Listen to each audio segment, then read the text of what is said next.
பொது வாழ்வில் தூய்மையுடைய அப்பழுக்கற்ற அரசியல்வாதி என்ற வரலாற்று வார்த்தைக்கு நிகழ்கால உதாரணமாக இருக்கிற தமிழ்நாட்டில் மறுமலர்ச்சியை ஏற்படுத்த பம்பரமாய் சுற்றி கொண்டிருக்கும் கம்பீரம் தமிழருக்கு தீங்கு என்றால் அது சேலம் என்றாலும் ஈழம் என்றாலும் என் பாதை எங்கே பயணிக்கும் என்று ஆகச் சிறந்த புரட்சிகளை தமிழக அரசியலில் என்றும் நிகழ்த்தும் எங்கள் அன்பிற்குரிய பீரங்கி வைகோ அவர்களை நெஞ்சம் நிறைவோடு வருக வருக என மேடைக்கு அழைப்பதில் மகிழ்ச்சி அடைகிறேன்.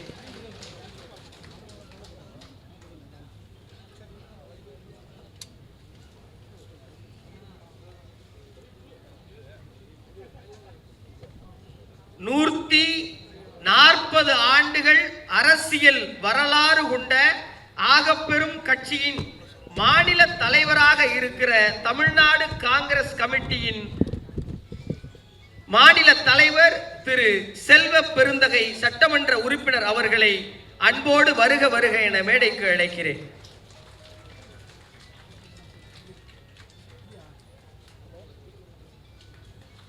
உழைக்கும் மக்களா அரசா என்று கேட்டால் உழைக்கும் மக்கள், ஊழியர்களா அரசாங்கமா என்று கேட்டால் ஊழியர்கள், ஏழை எளிய மக்களா அரசாங்கமா என்று கேட்டால் என்றும் நாங்கள் ஏழை எளிய மக்களின் பக்கம்தான் என்று உறக்க சொல்லுகிற 40 ஆண்டு கால கம்யூனிச சிந்தனையில் தன் ஜீவன் முழுவதும் ஜீவாவாகவே வாழுகிற தோழர் மு வீரபாண்டியன் அவர்களை மேடைக்கு வருமாறு அன்போடு வருக வருக என வரவேற்கிறேன்.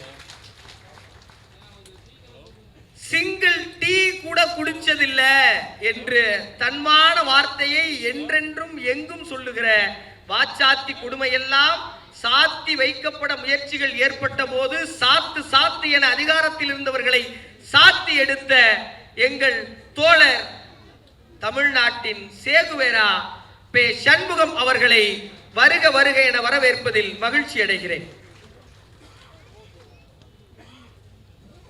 வருவோர் போவோர் எல்லாம் முதல்வராக போகிறேன் என்று சொல்லிக் கொண்டிருக்கிற போது நான் முதல்வர் ஆவதற்காக அரசியல் செய்யவில்லை, தாழ்த்தப்பட்ட மக்கள் முன்னேறுவதற்காக அரசியல் செய்கிறேன் என்று உண்மையை உறக்கச் சொல்லும் எங்கள் அண்ணன் தொல் திருமாவளவன் அவர்களை வருக வருக என வரவேற்பதில் மகிழ்ச்சியும் பெருமையும் அடைகிறேன்.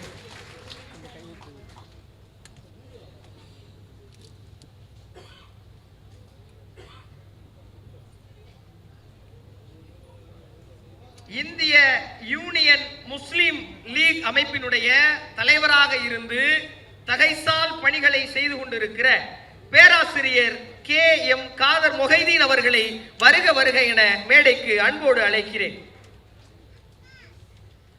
மனிதநேய மக்கள் கட்சியின் மாநில அமைப்பு செயலாளர் புதுமடம் ஹலீம் அவர்களை பெருமையோடு வருக வருக என மேடைக்கு அழைக்கிறேன். சிபிஐ எம்எல் விடுதலை கட்சியுடைய மாநில செயலாளர் திரு பல ஆசை தம்பி அவர்களை அன்போடு மேடைக்கு வருக வருக என வரவேற்கிறேன். சட்டமன்ற உறுப்பினரும் தமிழக வாழ்வுரிமை கட்சியின் தலைவருமான அண்ணன் திரு வேல்முருகன் அவர்களை அன்போடு வருக வருக என மேடைக்கு அழைக்கிறேன். இந்த முகம் எல்லோருக்கும் பரிச்சயமான முகம், எல்லோரின் பாசத்திற்குமான முகம்.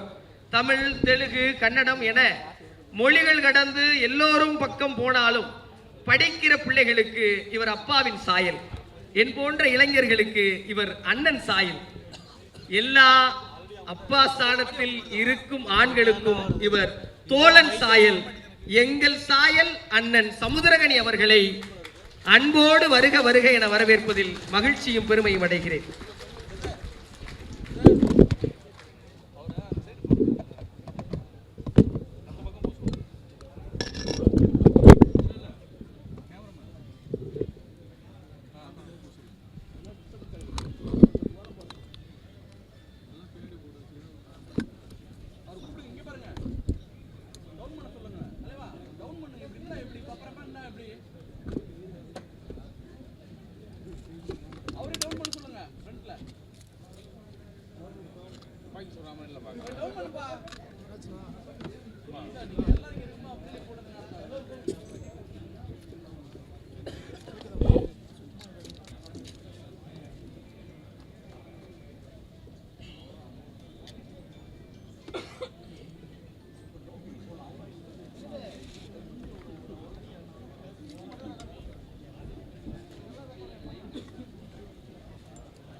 இயக்குனர் மற்றும் பெப்சி அமைப்பினுடைய தலைவராக இருந்து ஆகச்சிறந்த பொறுப்பில் சரியாக செயல்பட்டுக் கொண்டிருக்கிற எங்கள் அன்பிற்கினிய ஆர்.கே. செல்வமணி சார் அவர்களை மேடைக்கு வருமாறு அரங்கம் நிறைந்த கைதட்டலோடு வருக வருக என வரவேற்கிறேன்.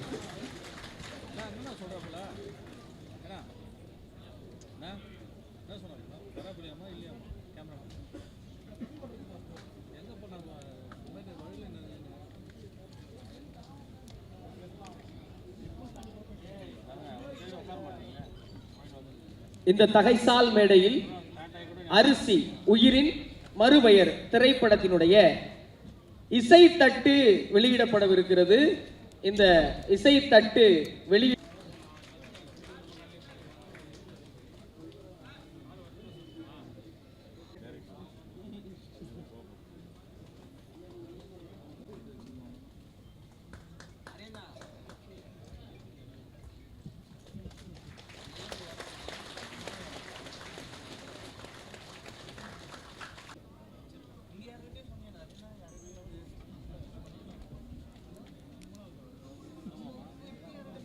அடுத்த தலைமுறை இளைஞர்களுக்கு அடையாளம் காட்டப்பட்ட மறுமலர்ச்சி திராவிட முன்னேற்ற கழகத்தின் நிறுவனர் பொதுச் செயலாளர் எங்கள் ஐயா வைகோ அவர்களை அன்போடு வருக வருக என வரவேற்கிறேன்.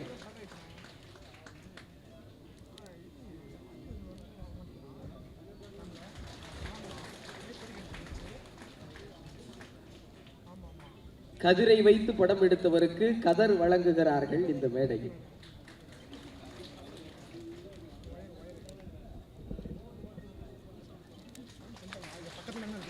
ராணுவ வீரனாகவும் செயல் வீரனாகவும் இந்த படத்தில் தோன்றியிருக்கிற அண்ணன் சமுத்திரகனி அவர்களை மரியாதை செய்வதில் மகிழ்ச்சி அடைகிறோம். இயக்குனர் விஜயகுமார் அவர்களுக்கு எங்கள் ஐயா வைகோ அவர்கள் மனம் நிறைந்து வாழ்த்தி மரியாதை செய்கிறார்கள்.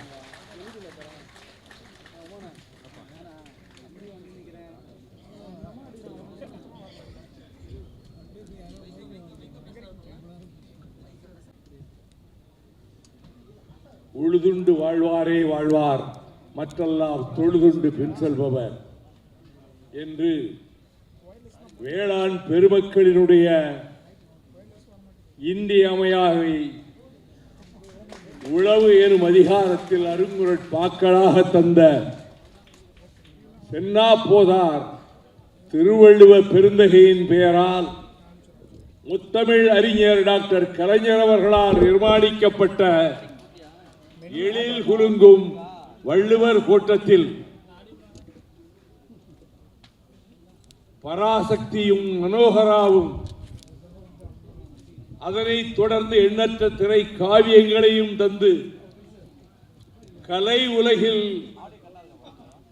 அழியாத புகழை பெற்று இமயத்தின் சிகரமாக கால கல்வெட்டாக திகழ்கிற அண்ணன் கலைஞர் அவர்களால் வாரிக்கு பார்க்கப்பட்டவர்கள்தான் நடிகர் திலகமாகட்டும் மக்கள் திலகமாகட்டும் ஜொலிக்கும் நட்சத்திரங்களை உருவாக்கி தந்த அந்த தலைவன் எழுப்பிய இந்த வியத்தகு மாளிகையில் அரிசி உயிரின் மறுபெயர் என்ற தலைப்பில் தயாரிக்கப்பட்டிருக்கக்கூடிய திரைப்படத்தில் மதச்சார்பற்ற முற்போக்கு கூட்டணியில் பகைவர்களை வீழ்த்துகின்ற போர் ஆயுதங்களில் ஒருவராக கருதப்படுகிற இந்திய கம்யூனிஸ்ட் கட்சியினுடைய முன்னணி தலைவர் அன்பு அண்ணன் முத்தரசர் அவர்கள் இந்த காவியத்தில் உழவனாகவே மாறியிருக்கிறார். நடிப்புக்கலை என்பதை அவர் பயின்றவர் அல்ல, ஆனால் இயற்கையாக அவர் கட்டியிருக்கிற தலைப்பாகையும் தொழி உழவு என்றுதான் எங்கள் பக்கத்தில் சொல்வார்கள்.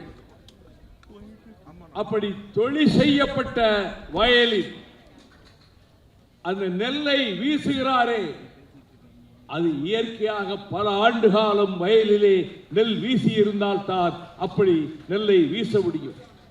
அதை வீசிக்கொண்டே வருபவர் சின்னஞ்சிறு பிள்ளையாக தொழுவத்திலே கட்டப்பட்டிருந்த தன்னுடைய அந்த மாட்டை விலை பேசி விற்றதற்கு பின்னரும் அதை போய் முகத்தை நீவி கொடுக்கின்ற பாசத்தை பொழிந்து எல்லை காக்கும் ராணுவத்தில் படை வீரராக உலவி நாட்டை காக்க படையில் சேர்ந்தேன், இந்த மண்ணை காக்கவும் வேளாண் பெருமக்களின் உரிமைகளை காக்கவும் நான் களத்திலே நிற்கிறேன் என்று நான் மதித்து வருகிற எண்ணற்ற வெள்ளித்திரை நட்சத்திரங்களின் பெயர்களை அடுக்கிக் கொண்டே போகலாம். அந்த வரிசையில் ஒரு குணச்சித்திர நடிகராகவும் ஆவேசத்தை வெளிப்படுத்தி எதிரிகளோடு மோதுகிற காட்சிகளில் தத்ரூபமாக அப்படிப்பட்ட வீர செயல்களை புரிகின்றவராகவும் இன்னும் திரையுலகில் உன்னதமான இடத்தை பெறுகின்ற பிரகாசிக்கக்கூடியவரான என் கிராமத்துக்கு பக்கத்து ஊரிலே இருந்து வந்து இந்த கலை உலகிலே முத்திரை பதித்து வருகிற ஆருயிர் சகோதரர் தாமரைக்கனி அவர்களே, சமுத்திரக்கனி அவர்களே, இந்த நிகழ்ச்சிக்கு வந்து பெருமை சேர்த்திருக்கின்ற தமிழக அரசினுடைய துணை முதலமைச்சர், இளைஞர் பட்டாளத்தை வார்ப்பித்து வழிநடத்தி வருகிற எதிர்வரும் தேர்தல் களத்தில் பகைவர்களை வீழ்த்துவதற்கு இப்பொழுதே சல்லடம் கட்டிவிட்ட பாசமிகு சகோதரர் உதயநிதி ஸ்டாலின் அவர்களே, இந்த மேடையிலே அமர்ந்திருக்கின்ற அரசியல் இயக்கங்களினுடைய தலைவர்களே, திரையுலக இயக்குநர்களே, செம்படை வீரர்களே, செய்தியாளர்களே, தொலைக்காட்சி ஊடக நண்பர்களே, இந்த அரங்கத்திலும் நாடெங்கும் இருக்கின்ற போது இந்த தமிழ்நாட்டையே பாதுகாப்பதற்காக நான் ஒருவன்தான் அவதரித்திருக்கிறேன். நான் தான் தமிழ்நாட்டினுடைய முதல் பாதுகாவலன் என்று ஜம்பக்குரல், ஆணவக்குரல் 2 நாட்களாக ஒலித்துக் கொண்டிருக்கிற வேளையில் உண்மையாக இந்த மண்ணை காக்கின்ற போர்ப்படை வீரர்கள் தான் இந்த மேடையிலும் எதிரிலும் அமர்ந்திருக்கக்கூடியவர்கள் என்பதை நான் நினைவுபடுத்தி, அரிசி திரைப்படத்தில் சிம்பனி இசையமைத்து உலக புகழ் பெற்றாரே அண்ணன் கலைஞரால் இசைஞானி என்று பெயர் சூட்டப்பட்ட அந்த மாமேதையினுடைய தயாரிப்பிலே அவர் அமைத்து தந்த இசை பாடல்கள் இதயத்தை கவர்வதாக அமைந்திருக்கின்றன. இந்த திரைப்படம் விரைவில் வெளிவரும் என்று நான் அறிந்தேன். அது மக்களின் ஆதரவை பெறும் என்று நான் நம்புகிறேன். விவசாய மக்களுக்கு, உழவர் பெருங்குடி மக்களுக்கு ஒரு அரிசிதான் உலகத்தை காப்பாற்றுகின்ற உயிர்கருவி என்ற தத்துவத்தை தருகின்ற இந்த காவியம், திரை காவியம் மகத்தான வெற்றி பெறுவதற்கு தமிழகத்திலே வாழ்கிற கோடானு கோடி விவசாய பெருமக்கள், நான் திரைப்படங்களை பார்க்க வாருங்கள் என்று எந்த மேடையிலும் இதுவரை நான் விழித்ததில்லை.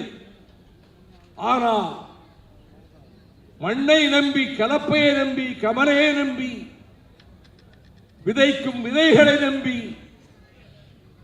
உலகத்தை வாழ்வித்துக் கொண்டிருக்கக்கூடிய, பசிப்பிடி போக்குகின்ற மருத்துவர்களாக திகழ்கிற விவசாய பெருமக்கள், நீங்கள் திரையரங்குகளுக்கு வர வேண்டும். அரிசி உன்னதமான வெற்றி பெற்றது என்ற நிலையை விவசாயிகள் உருவாக்க வேண்டும்.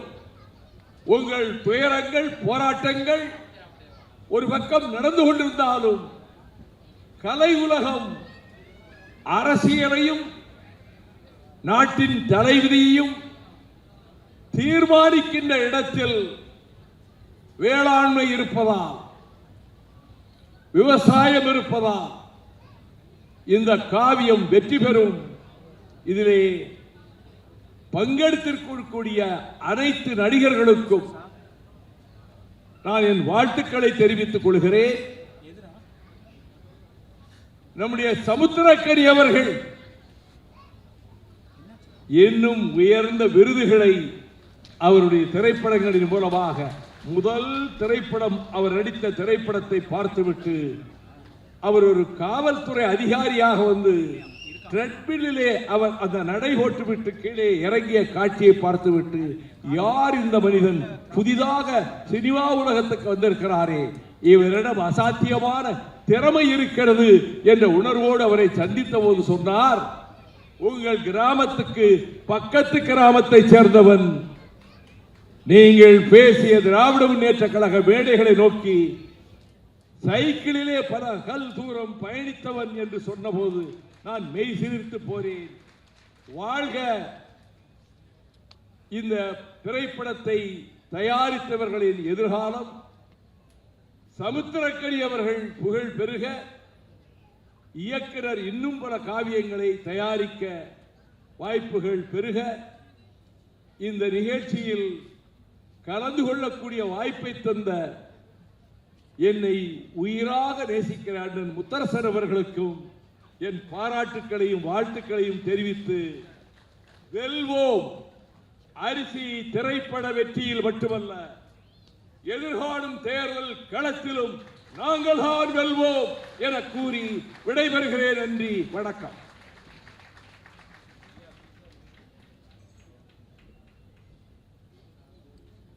எந்த மேடைக்கு சென்றாலும் அதை தன் சொந்த மேடையாக மாற்றிக்கொள்ளும் தந்திரம் தெரிந்த எங்கள் ஐயா இந்த மேடையையும் தன் மேடையாக ஆக்கிக் கொண்டார்.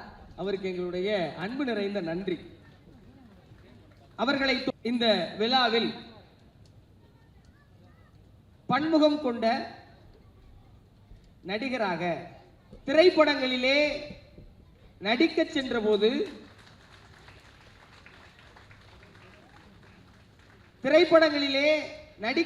போது, நெஞ்சுக்கு நீதி என்று அரசியல் பேசி அரசியல் செய்கிற இடத்தில் கதாநாயகனாக வலம் வருகிற எங்கள் துணை முதல்வர் அவர்களை அரிசி திரைப்படத்தை பற்றி வாழ்த்துரை வழங்க அன்போடு அழைக்கிறேன்.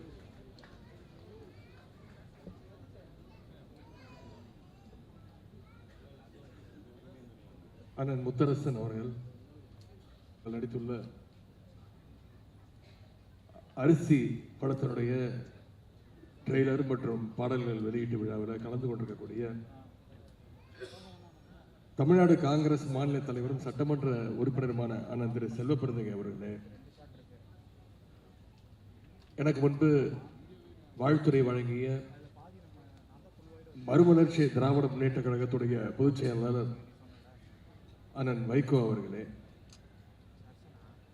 விடுதலை சிறுத்தைகள் கட்சியுடைய தலைவர் நாடாளுமன்ற உறுப்பினர் எழுச்சி தமிழர் அண்ணன் திருமாவளவன் அவர்களே, இந்திய கம்யூனிஸ்ட் கட்சியினுடைய மாநில செயலாளர் அண்ணன் வீரபாண்டியன் அவர்களே, இந்திய யூனியன் முஸ்லிம் லீக் தலைவர் பேராசிரியர் ஐயா காதர் மொய்தீன் அவர்களே, மனிதநேய மக்கள் கட்சியினுடைய அமைப்பு செயலாளர் அண்ணன் புதுமடம் அலீம் அவர்களே, சிபிஐ எம்எல் மாநில செயலாளர் அண்ணன் பழ ஆசை தம்பி அவர்களே, நாடாளுமன்ற உறுப்பினர் அண்ணன் செல்வராஜ் அவர்களே, இயக்குனர் நடிகர் அண்ணன் சமுத்திரகனி அவர்களே, விடுதலை சிறுத்தைகள் கட்சியினுடைய சிபிஎம் இயக்கத்தைச் சேர்ந்த அண்ணன் திரு சண்முகம் அவர்களே, விடுதலை சிறுத்தைகள் கட்சியினுடைய துணை பொதுச் செயலாளர் அண்ணன் வன்னியரசு அவர்களே, சட்டமன்ற உறுப்பினர்கள் அண்ணன் எஸ் பாலாஜி அவர்களே, அண்ணன் மாரிமுத்து அவர்களே, அண்ணன் ரூபி மனோகரன் அவர்களே, அண்ணன் கனகராஜ் அவர்களே, சகோதரர் திருமுருகன் காந்தி அவர்களே, மருத்துவர் ஷர்மிளா அவர்களே, திராவிட முன்னேற்ற கழகத்துடைய சென்னை மேற்கு மாவட்ட கழக செயலாளர் திரு சிற்றரசு அவர்களே, பகுதி கழக செயலாளர் அண்ணன் மாப்பா அன்புதரை அவர்களே, திரு வினோத் வேலாயுதம் அவர்களே, அண்ணன் அகஸ்டின் பாபு அவர்களே, அண்ணன் நுங்கை VS ராஜ் உள்ளிட்ட வந்திருக்கக்கூடிய கழகத்துடைய நிர்வாகிகளே, IUML பொதுச் செயலாளர் அண்ணன் முகமது அபுபக்கர் அவர்களே, மருத்துவர் அண்ணன் ரவீந்திரநாத் அவர்களே, சகோதரி சாந்தி உள்ளிட்ட நிகழ்ச்சியில் கலந்து கொண்டிருக்கக்கூடிய அனைத்து தோழர்களே, தயாரிப்பாளர் திரு சண்முகம் அவர்களே, அரிசி படத்தினுடைய இயக்குனர் திரு சகோதரர் விஜயகுமார் மற்றும் திரைப்படத்தில் நடித்துள்ள அனைத்து நடிகர் நடிகைகளே, தொழில்நுட்ப கலைஞர்களே, இயக்குனர் திரு RK செல்வமணி உள்ளிட்ட அனைத்து திரைப்பட சங்கங்களைச் சேர்ந்த நிர்வாகிகளே, இங்க வந்திருக்கக்கூடிய திரையுலக ஆர்வலர்களே, தோழமை கட்சியை சேர்ந்த நிர்வாகிகளே, அனைவருக்கும் முதல் என்னுடைய காலை வணக்கத்தை தெரிவித்துக் கொள்கின்றேன். இன்றைக்கு நம்முடைய அண்ணன் முத்தரசன் அவர்கள் நடித்துள்ள திரைப்படத்தினுடைய ட்ரெய்லர் லான்ச் நிகழ்ச்சி, ஆடியோ லான்ச் நிகழ்ச்சியில் கலந்து கொண்டு உங்களை எல்லாம் சந்திப்பதில் மிகுந்த மகிழ்ச்சி அடைகின்றேன். முதல்ல இந்த திரைக்குழுவினருக்கு நம்முடைய பாராட்டுக்களை நான் தெரிவிச்சுக்கிறேன். ஏன்னா பொதுவாக இந்த மாதிரி ட்ரெய்லர் லான்ச்சஸ், ஆடியோ லான்ச் நிகழ்ச்சிகள்லாம் மிக பிரம்மாண்டமாக அதாவது ஒரு ஸ்டார் ஹோட்டலில் நடத்துவாங்க, அப்படின்னா ஒரு மிகப்பெரிய ஒரு திரையரங்கத்தில் நடத்துவாங்க. ஆனால் அரிசி படக்குழுவினர் இந்த நிகழ்ச்சி இவ்வளவு சிறப்பாக கலைஞர் கட்டிய இந்த வள்ளுவர் கோட்டத்தில் நடத்தியிருக்கிறாங்க. அதற்கு முதல்ல என்னுடைய பாராட்டுகளையும் என்னுடைய வாழ்த்துக்களையும் நான் தெரிவிச்சுக்கிறேன். இன்னொன்று, அமைச்சராக நான் பொறுப்பேற்று இங்கே வந்திருக்கக்கூடிய பல பேருக்கு தெரியும், பத்திரிகையாளர்களுக்கு நல்லா தெரியும், கடந்த 4 வருடங்களாக திரைத்துறை சம்பந்தமாக எந்த நிகழ்ச்சிகளும் கலந்து கொண்டதே கிடையாது. யார் எந்த நிகழ்ச்சி அழைச்சாலும் சொல்லிடுவேன், இல்லைங்க நான் கலந்துக்கிறது கிடையாது அப்படின்னு சொல்லிடுவேன். ஆனால் அண்ணன் முத்தரசன் அவர்கள் அழைக்கும் பொழுது என்னால் தட்டி கழிக்க முடியல. நீங்கள் தேதியை சொல்லுங்கன்னு நான் வந்துடுறேன் அப்படின்னேன். அப்புறம் நேரம் கேட்டார். நான் சொன்ன நேரத்தையும் நீங்களே சொல்லுங்கண்ணே, நான் நிச்சயம் வந்துடுறேன் அப்படின்னு அவரால் அழைக்கப்பட்டு இழுத்து வரப்பட்டு இந்த நிகழ்ச்சிக்கு நான் வந்திருக்கின்றேன். நேற்றைக்கு அரசு நிகழ்ச்சி நடந்தது. தமிழ்நாடு அரசு சார்பாக திரைப்பட விருதுகள் பல வருடங்களாக கொடுக்காம இருந்து, சென்ற அதிமுக ஆட்சியில் 10 வருடங்கள் கொடுக்கப்படாமல் நம்முடைய முதலமைச்சருக்காக ஒரு குழு அமைச்சு 2015 2022 ஆண்டு வரைக்கும் திரைப்பட விருதுகளை நான் கொடுப்பதற்கான அந்த வாய்ப்பு கிடைச்சது. நான் திரைத்துறையிலிருந்து வெளியில் வந்து இன்னைக்கு மக்கள் பணி ஆற்றிக்கொண்டிருக்கின்றேன். ஆனால் இன்னைக்கு நம்முடைய அண்ணன் இந்திய கம்யூனிஸ்ட் கட்சியினுடைய மூத்த தலைவர் அண்ணன் முத்தரசன் அவர்கள் இன்னைக்கு மக்கள் பணியிலிருந்து சினிமாவுக்கு என்ட்ரி கொடுத்திருக்கிறார். சினிமா துறைக்கு வந்திருந்தாலும் இந்த படம் எவ்வளவு பெரிய வெற்றியை பெற்றாலும் நிச்சயம் மக்கள் பணிதான் அவருக்கு முதல்ல இம்பார்ட்டன்ஸ் கொடுப்பாரு. அதில் யாருக்கும் எந்த சந்தேகம் வேண்டாம். அவர் சினிமாவோட உச்சத்துக்கு போனாலும், கெரியருடைய உச்சத்துக்கு போனாலும், அவர் எப்பவுமே விரும்புவது மக்களோடு மக்களாக இருப்பது என்பதை தமிழ்நாட்டு மக்கள் அனைவருக்கும் நன்றாக தெரியும். அரசியலிருந்து சினிமாவுக்கு வந்திருக்கக்கூடிய அண்ணன் முத்தரசன் அவர்களுக்கு நானும் சில காலம் திரைத்துறையில் இருந்தவன், முன்னாள் திரைத்துறையில் இருந்தவன் அப்படிங்கிற வகையில் என்னுடைய வாழ்த்துக்களை நான் தெரிவித்துக் கொள்கின்றேன். மக்களுக்காக பல ஆண்டுகள் களப்போராளியாக உழைத்தவர் தான் அண்ணன் முத்தரசன் அவர்கள். இப்போ திரையிலும் மக்களுடைய உரிமைகளை, அந்த உரிமையோடு பேச வந்திருக்கின்றார். அதுவும் இந்த படத்தில் குறிப்பாக சிறப்பாக விவசாயியாக அவர் நடித்திருக்கின்றார். அவர் அந்த போஸ்டர், இந்த ட்ரெய்லர், பாடல்களை எல்லாம் பார்க்கும் பொழுது இயல்பிலேயே ஒரு விவசாயிங்கிறதுனால விவசாயியாக நடித்திருக்கிறார் என்று சொல்வதை விட ஒரு விவசாயியாக அவர் வாழ்ந்திருக்கிறார் என்று சொன்னால் அது நிச்சயம் அது உங்களால் ஏற்றுக்கொள்ள முடியும். ஆனால் முத்தரசன் மட்டுமல்ல, இங்கே அண்ணன் சமுத்திரக்கனி அவர்களும் கம்யூனிஸ்ட் கொள்கைகளை உணர்ந்தவர், அதை தொடர்ந்து பேசக்கூடியவர். விவசாயிகளுடைய உரிமைக்காக கம்யூனிஸ்டுகள் களத்தில் இறங்கினா நிச்சயம் அதில் எப்பவுமே வெற்றி பெற்றிருக்கிறாங்க. இந்த முறையும் வெற்றி பெறுவாங்க. இந்த படமும் அதே போல நிச்சயமாக ஒரு வெற்றி படமாக அமையும். இந்த படத்தினுடைய தலைப்பு அரிசி உயிரின் மறுபெயர் அப்படின்னு வச்சிருக்கிறாங்க. இந்த அரிசிக்காக ஒரு காலத்தில் மக்கள் எவ்வளவு கஷ்டப்பட்டாங்க. பண்ணையாளர்கிட்ட வாழ்க்கை முழுக்க அடிமையெல்லாம் இருந்தாங்க. காலமெல்லாம் வயல்லையே வேலை பார்த்தாலும் அவங்களுக்கு ஒரு நேர சாப்பாட்டுக்கு கூட வழி இல்லாமல் இருந்துச்சு. அப்படிப்பட்ட விவசாய தொழிலாளருடைய உரிமைக்காக களத்தில் இறங்கி கம்யூனிஸ்டுகள் இதுவரைக்கும் எத்தனையோ போராட்டங்களை நடத்தி இருக்கிறாங்க. அதில் வெற்றியும் கண்டிருக்கிறாங்க. அதனால தான் டாக்டர் கலைஞர் அவர்கள் அடிக்கடி சொல்வார், நான் மட்டும் தந்தை பெரியார் அவர்களையும் அண்ணாவையும் என்னுடைய வாழ்க்கையில் நான் சந்திக்காமல் இருந்திருந்தேன்னா நானும் ஒரு கம்யூனிஸ்ட் தொழிலாக மாறியிருப்பேன் அப்படின்னு கலைஞர் அடிக்கடி சொல்வார். அப்படிப்பட்ட கலைஞர் அவர்கள் தான் 1969 ஆட்சிக்கு பொறுப்பு வந்ததுக்கு பிறகு ஏழை எளிய மக்களுக்கு அரிசி கிடைப்பதற்கான எல்லா வழிகளையும் செஞ்சு கொடுத்தார். ஒருபடி அரிசிக்காக யாரும் இன்னொருத்தர் வீட்டு வாசல்ல போய் நீ காத்து நிற்கக்கூடாதுன்னு அந்த நிலைமையை தமிழ்நாட்டில் ஏற்படுத்தியவர் டாக்டர் கலைஞர் அவர்கள். இன்னும் சொல்லணும்னா 2006 சட்டமன்ற தேர்தல் பொழுது கலைஞர் அவர்கள் ஒரு தேர்தல் வாக்குறுதி கொடுத்தார். 2 ரூபாய்க்கு 1 கிலோன்னு முதல்ல அறிவிச்சவர் அவர் தான். அது அந்த காலத்தில் மக்கள்கிட்ட மிகப்பெரிய ஒரு வரவேற்பை பெற்றுச்சு. ஏன்னா அந்த காலத்தில் பல குடும்பங்களுக்கு அரிசி சோறுங்கிறது மிகப்பெரிய ஒரு கனவாக இருந்துச்சு. அந்த கனவை நினைவாக்கியவர் டாக்டர் கலைஞர் அவர்கள். பின்னாடி அந்த 2 ரூபாயை 1 ரூபாயாவும் அவர் குறைச்சாரு. அதோட அடுத்த கட்டமாக தான் இன்னைக்கு விலையில்லா அரிசியும் வந்திருக்கு. மக்களுடைய அடிப்படை தேவையா இருந்த அரிசி பிரச்சனையை போக்கியவர் டாக்டர் கலைஞர் அவர்கள். எனவே அந்த வகையில் விவசாயிகள் உரிமைக்கான இந்த படம் நிச்சயம் வெல்லும் அப்படின்ற அந்த நம்பிக்கை எனக்கு இருக்கின்றது. அண்ணன் முத்தரசன் அவருடைய அரசியல் களப்பணியும் அதே போல கலைப்பணியும் மேன்மேலும் சிறக்கட்டும்னு உங்கள் அனைவரும் சார்பாக நான் வாழ்த்துகின்றேன். இந்த திரைப்படத்துடைய தயாரிப்பாளர்கள், கலைஞர்கள், இயக்குனர், தொழில்நுட்ப கலைஞர்கள் அனைவருக்கும் நம்முடைய அனைவரின் சார்பாக என்னுடைய வாழ்த்துக்களை கூறி இந்த சிறப்பான வாய்ப்பை ஏற்படுத்தி கொடுத்த அண்ணன் முத்தரசன் அவர்களுக்கு என்னுடைய நன்றியை தெரிவித்து விடைபெறுகின்றேன். நன்றி, வணக்கம்.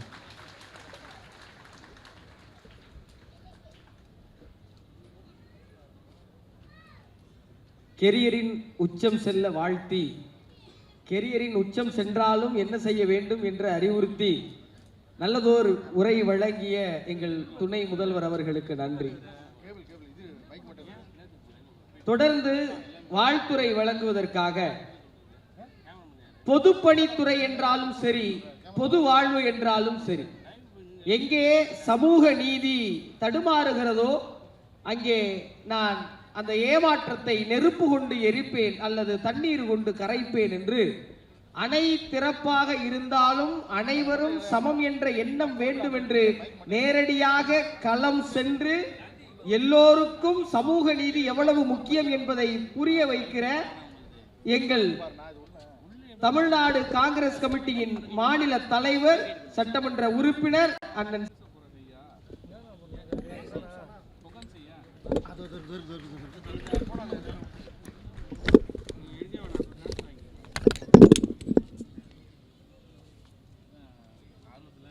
அண்ணன் செல்வப்பிறந்தை அவர்களுக்கு எங்கள் இயக்குனர் பொன் துகில் அணிவித்து மரியாதை செலுத்துகிறார்கள்.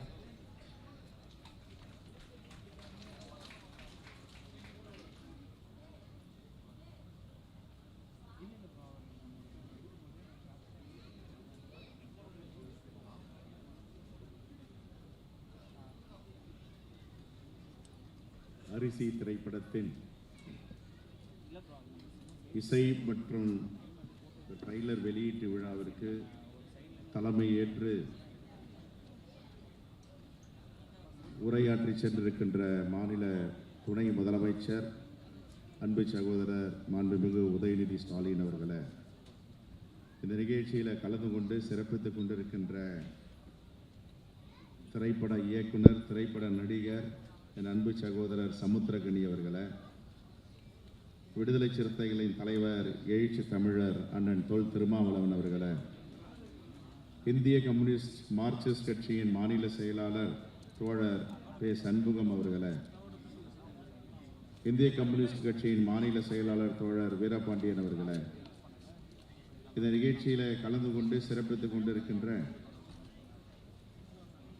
வெற்றி இயக்குனர் அண்ணன் ஆர்.கே. செல்வமணி அவர்களை, மற்றும் இந்த நிகழ்ச்சியில் கலந்து கொண்டிருக்கின்ற இந்திய யூனியன் முஸ்லீம் லீக்கின் தலைவர் பேராசிரியர் தகைசால் தமிழர் ஐயா காதர் மொய்தீன் அவர்களை, சட்டமன்ற உறுப்பினர் அன்பு சகோதரர் பாலாஜி அவர்களை, மருத்துவர் ஷர்மிளா அவர்களை, மற்றும் நாடாளுமன்ற சட்டமன்ற உறுப்பினர்களை, எங்களுடைய காங்கிரஸ் பேரியக்கத்தின் துணைத் தலைவர் அண்ணன் சொர்ணா சேதராமன் அவர்களை, நாங்குநேரி சட்டமன்ற உறுப்பினர் அன்பு சகோதரர் ரூபியார் மனோகரன் அவர்களை, மற்றும் இந்த திரைப்படத்தில் நடித்திருக்கின்ற திரைப்பட நடிகர், நடிகைகள், இயக்குனர் மற்றும் எல்லோருக்கும் எங்களுடைய செங்கோடி ஏந்தி வந்திருக்கின்ற தோழர்களுக்கு வணக்கத்தை தெரிவித்து, இந்த திரைப்படம் என்பது ஒரு வெற்றி திரைப்படமாக மாற வேண்டும். இந்த காலகட்டத்திற்கு எது தேவையோ அதை தோழர் முத்தரசன் அவர்கள் முன்னெடுத்திருக்கிறார். நேற்றைய தினம் கூட ஒரு வேளாண்மை கருத்தரங்கத்தில் நான் கலந்து கொள்ளும் பொழுது, இந்தியாவில் 53.8 மில்லியன் அரிசி பற்றாக்குறை இருக்கிறது. 2023-24 ஒப்பிட்டு பார்க்கும் பொழுது ஒரு ஆண்டும் அரிசியுடைய உற்பத்தி குறைந்து வருகிறது. வேளாண்மை திட்டங்கள் இங்கே இந்தியாவில் சரியாக செயல்படவில்லை. ஒரு பக்கம் இயற்கையுடைய சீற்றம், பருவமழை மாறி போய்வது, வறட்சி ஏற்படுவது, தட்பவெட்ப நிலை மாறுவது, மண்ணுடைய தன்மையை ஒரு புறமும் தொழிற்சாலைகள் நிறைந்த இந்த நச்சுக்களால் மண்வளம் மாறுகிறது. ஆகவே இப்படிப்பட்ட சூழலில் இந்தியாவில் அரிசி உற்பத்தி குறைந்து கொண்டே இருக்கிறது. 53.8 மில்லியன் மெட்ரிக் டன் பற்றாக்குறை இருக்கிறது என்று ஆய்வறிஞர்கள் அறிக்கை அளித்திருக்கிறார். விவசாயிகள் சேற்றில் காலை வைத்தால்தான் நாம் சோற்றில் கையை வைக்க முடியும் என்று எல்லோருக்கும் தெரியும். ஆனால் இந்த வேளாண்மை துறை தினம் தினம் இந்தியாவில் அழிந்துவதற்கு காரணம் ஒரு நேர்மையற்ற ஆட்சி 12 ஆண்டுகளாக இந்தியாவில் செயல்பட்டு கொண்டிருக்கின்றன. ஏற்கனவே வேளாண்மை குடிமக்களுக்கு எதிராக 3 கருப்பு சட்டங்களை நாடாளுமன்றத்தில் எந்த விவாதமும் இல்லாமல், வாக்கெடுப்பும் இல்லாமல் பாஜக அரசு வேளாண்மை குடிமக்களுக்கு எதிராக, விவசாயிகளுக்கு எதிராக அந்த சட்டத்தை கொண்டு வந்தார்கள்.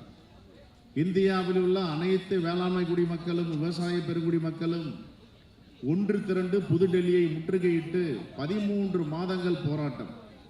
அந்த 13 மாத போராட்டத்தில் பல உயிர்கள் பலி கொடுத்தனர். அதற்கு பிறகு மோடி அவர்களுக்கு தெளிவு வந்து, எப்படி இரவோடு இரவாக எந்த விவாதமும் இல்லாமல் 3 கருப்பு சட்டத்தை, புதிய வேளாண்மை சட்டத்தை கொண்டு வந்தார்களோ, அந்த 3 கருப்பு சட்டத்தை திரும்ப பெற்றார்கள். திரும்ப பெறுவதற்கு 13 மாத போராட்டம், 60க்கும் மேற்பட்ட உயிர் பலி, விபத்து, கார் ஏற்றி கொல்லும் அளவிற்கு கொலை நடந்தது. ஆனால் இப்பொழுதும் அமெரிக்காவிடம் வர்த்தக ஒப்பந்தத்தில் இந்திய வேளாண்மை குடிமக்களுடைய வாழ்வாதாரத்தை அடகு வைத்திருக்கிறார்கள்.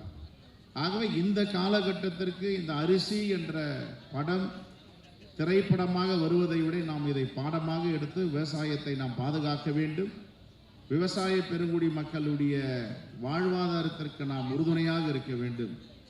ஆகவே இந்த திரைப்படம் வெற்றி படமாக மாற வேண்டும், எல்லோரும் பார்க்க வேண்டும். ஆகவே நாங்கள் தமிழ்நாடு காங்கிரஸ் கமிட்டியின் சார்பாக ஒரு நாள் இந்த திரைப்படத்தை வெளியிட இருக்கிறோம் என்று ஏற்கனவே கூறியிருந்தோம்.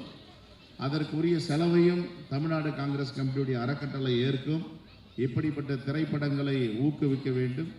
ஆகவே இந்த திரைப்பட இயக்குனருக்கும் நடிகருக்கும் பொது வாழ்க்கையில் இருந்து கொண்டே திரைப்படத்துறைக்கு வந்திருக்கின்ற தோழர் முத்தரசன் அவர்களுக்கும் என்னுடைய மனமார்ந்த பாராட்டுதலையும் வாழ்த்தையும் தெரிவித்து விடைபெறுகிறேன். நன்றி, வணக்கம், ஜெய்.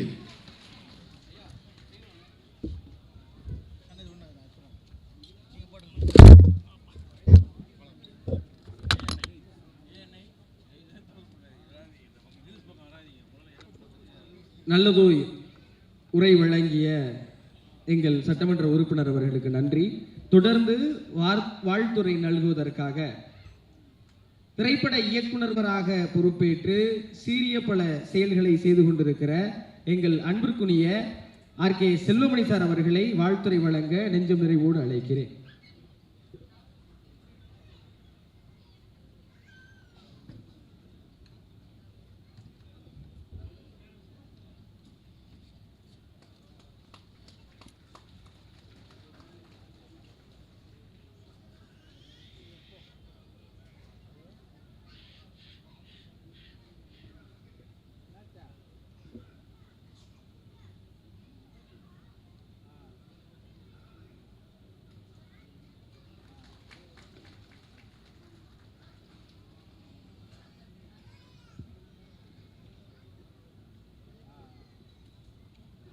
அரிசி திரைப்படத்தின் இசை மற்றும் ட்ரெய்லர் வெளியீட்டு விழாவுக்கு வருகை தந்துள்ள வாழ்த்து சென்றுள்ள அண்ணன் வைகோ அவர்களே, மாண்புமிகு தமிழக முதல்வர் அவர்களே, தற்பொழுது வாழ்த்து விடைபெறுகின்ற சகோதரர் செல்வ பெருந்தகை அவர்களே, விழா மேடையில் இருக்கின்ற தோழர் திருமாவளவன் அவர்களே மற்றும் இந்த திரைப்படத்தின் கதாநாயகன் தோழர் முத்தரசன் அவர்களே, என்னுடைய சகோதரர் திரு சமுத்திரக்கனி அவர்களே, மற்றுள்ள நண்பர்களே, விழாவுக்கு வருகை தந்துள்ள சகோதரர்களே, உங்கள் அனைவருக்கும் என்னுடைய முதற்கண் வணக்கம். அரிசி திரைப்படம் ஒரு திரைப்படம் மட்டுமல்ல, தற்போது தமிழ்நாட்டிற்கும் இந்தியாவிற்கும் தேவையான ஒரு விஷயத்தை, அரிசி திரைப்படத்தை சகோதரர் விஜயகுமார் அவர்கள் இயக்கியிருக்கிறார். இந்த அரிசி திரைப்படமாக பார்ப்பதை விட நான் ஒரே ஒரு விஷயம் மட்டும் நினைவுக்கு வருகிறது. கம்யூனிஸ்ட் கட்சிகள் கலைக்கு தமிழ்நாட்டில் கையில் எடுத்திருந்தால் திராவிட இயக்கங்களே கூட தோன்றியிருக்கிறது. நீங்கள் எல்லாம் கலையை கைவிட்டதால் தான் அதன் மூலமாக உங்களுடைய கருத்துக்களை தமிழ்நாட்டில் பரப்பி திராவிட இயக்கம் ஆட்சிக்கு வந்தது. காலம் கடந்தாலும் பெட்டர் லேட் தென் நெவர் என்பதை போல கம்யூனிஸ்டுகள் இப்போ தற்போது கலையை கையில் எடுத்துக்கிறார்கள். தமிழக மக்களுக்கு கலையின் மூலமாக சொன்னால் மிக சிறப்பாக சென்றடையும். தற்போதுள்ள சூழ்நிலையில் திரைப்படத்துறையில் அரிசி போன்ற திரைப்படங்களை இயக்குவதோ அதை வெளிக்கொண்டு வருவதோ சாதாரண விஷயம் அல்ல. வெளியே வர முடியாத ஒரு சூழ்நிலை இருக்கின்றது.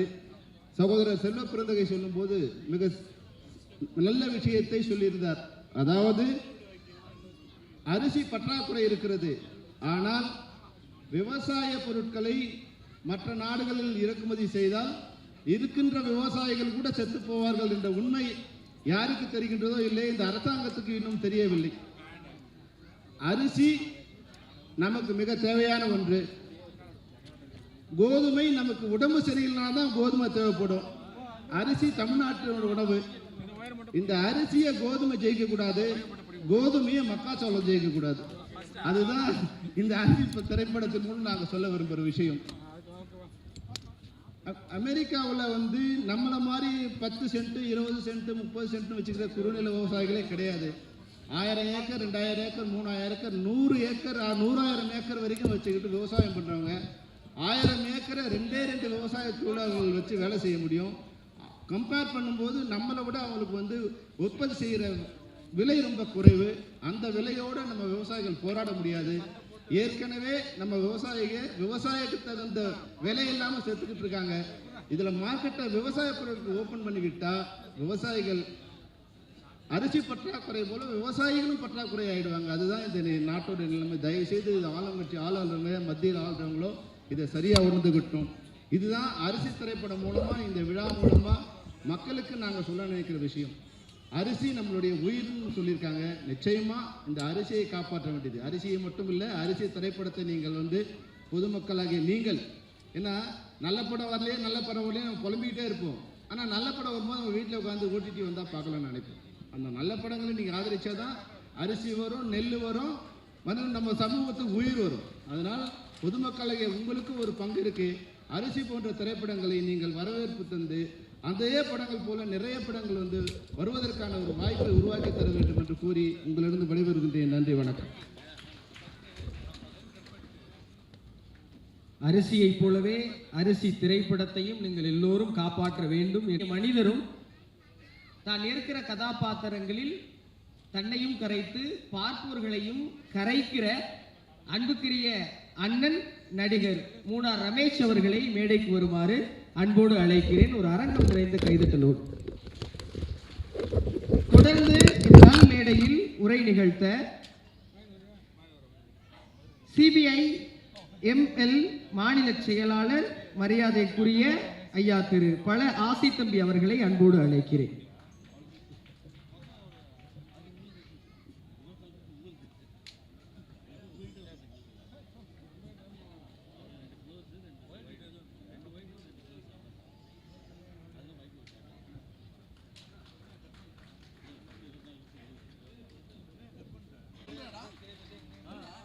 சினிமா, அரசியல், வரலாறு என அத்தனையும் பேசிய அன்பு அண்ணன் ஆசி தம்பி அவர்களுக்கு நன்றி.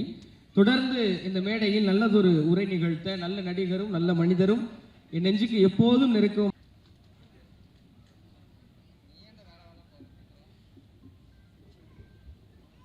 அண்ணன் மூனார் ரமேஷ் அவர்களுக்கு ஐயா தோழர் முத்தரசன் அவர்கள் பொன் துகில் அணிவித்து மரியாதை செய்கிறார்கள்.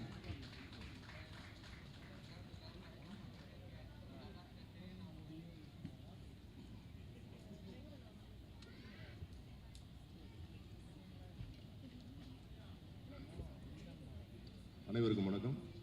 விழாநாயகன் ஐயா முத்தரசன் ஐயா அவர்களுக்கு வணக்கம். எங்கள் சமுத்திரகனி சாருக்கு வணக்கம். எங்கள் செல்வமணி சாருக்கு வணக்கம். மற்றும் மேடையில் இருக்கும் அனைத்து பெரியவர்களுக்கும் வணக்கம். வந்திருக்கும் பத்திரிகையாளர்கள், இந்த திரைப்படத்தை பற்றி அறிந்து கொள்ள வந்திருக்கும் அனைத்து ரசிகர்களுக்கும் என்னுடைய வணக்கத்தை தெரிவித்துக் கொள்கிறேன். ரொம்ப முக்கியமான ஒரு படமாக எடுத்திருக்காங்க.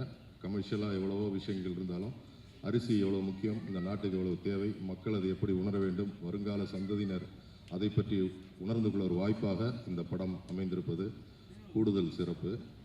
டைரக்டர் விஜயகுமார், இந்த படத்தோட இயக்குனர் விஜயகுமார் எனக்கு ஒரு 20 வருஷம் நண்பர். அவர் ஆக்சுவலாக அவர் பெரிய கமர்ஷியல் கதை நிறைய வச்சுருக்காரு. அவர் எப்படி இப்படி ஒரு கருத்து உள்ள ஒரு கதை எடுத்தார்னு எனக்கு ரொம்ப ஆச்சரியமாக இருந்துச்சு. ஸோ ஒரு நல்ல விஷயத்த சொல்ல வந்திருக்காரு. அவர்கிட்ட கதைகள் இன்னும் நிறைய ஃபுல் கமர்ஷியல் கதை நிறைய வச்சுருக்காரு. நிறைய கதை எனக்கு தெரியும். நம்முடைய திரையில் இருக்கிற நிறைய முன்னணி கதாநாயகர்களுக்கெல்லாம் கதை சொல்லி ஓகே பண்ணியிருக்காரு. முன்னாடி சில சூழ்நிலைகளால் அது தடைபட்டு போய் இப்போ இந்த ஒரு நல்ல ஒரு படத்தோடு வெளியே வந்திருக்காரு. அது எனக்கு மிக சந்தோஷம். இந்த படத்திற்கு கூடுதல் சிறப்பாக இசை தெய்வம் இசைஞானி இசையமைத்திருப்பது ரொம்ப பெரிய பெருமை, மகுடம் சூட்டியது போல். இந்த மாதிரி கருத்துள்ள படங்கள் வெற்றி பெறணும், எல்லாரும் அதை ரசிக்கணும், ஆதரவு கொடுக்கணும் அப்படின்னு வேண்டிக்கிறேன். எல்லோரையும் வாழ்த்தி விடைபெறுகிறேன். நன்றி, வணக்கம். முன்னிலை வகித்தது மேடையில் அழகு.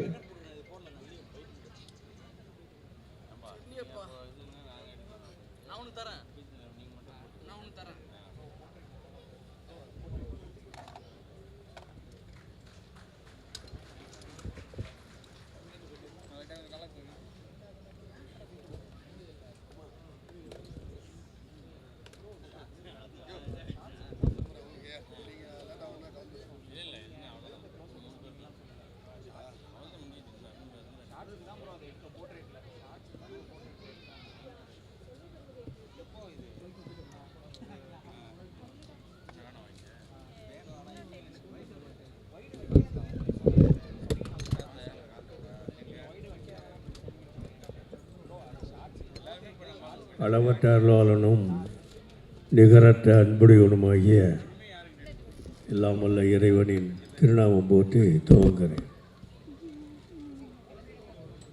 பேரன்புக்கும் பெரும் மரியாதைக்கு உரிய அருமை சகோதரர் மாமா என்று பாசத்தோடு அழைக்கக்கூடிய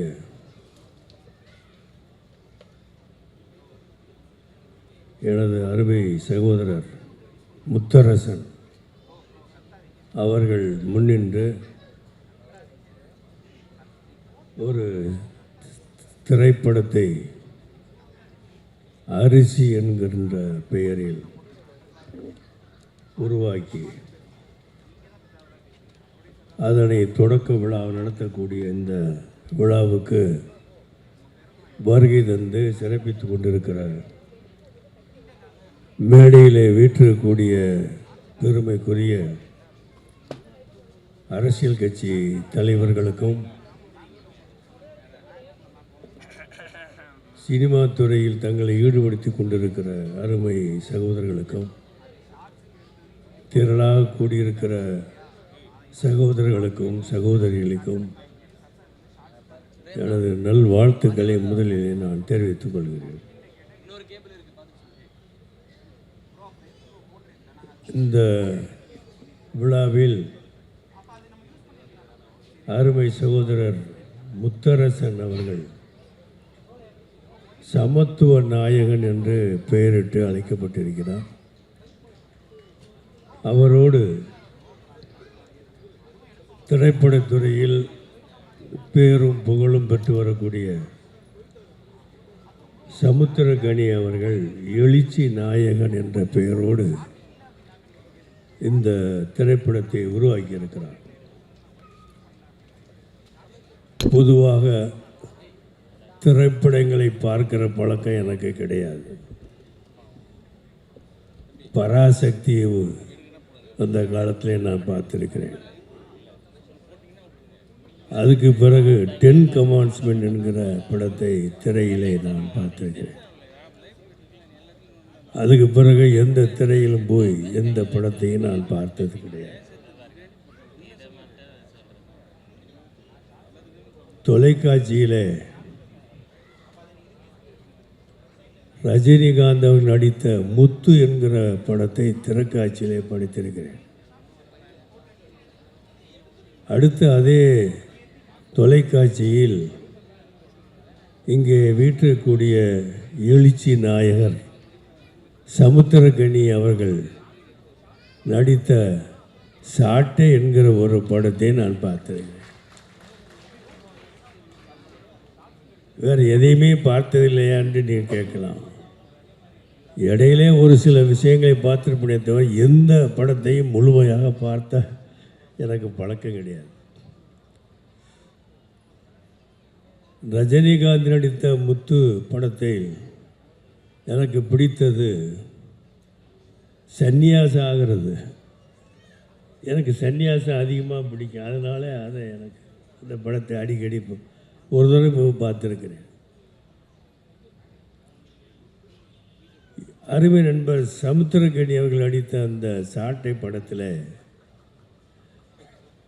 மாணவர்களை எப்படி உருவாக்க வேண்டும் என்று அவர் கூறிய எடுத்துக்கொண்ட முறைகள் என்றென்றும் மாணவ சமுதாயத்துக்கு மட்டுமல்ல, மாணவர்களை திருத்தக்கூடிய ஆசிரியர் பெருமக்களுக்கும் ஒரு பாடமாக இருக்கும் என்று நான் நினைக்கிறேன்.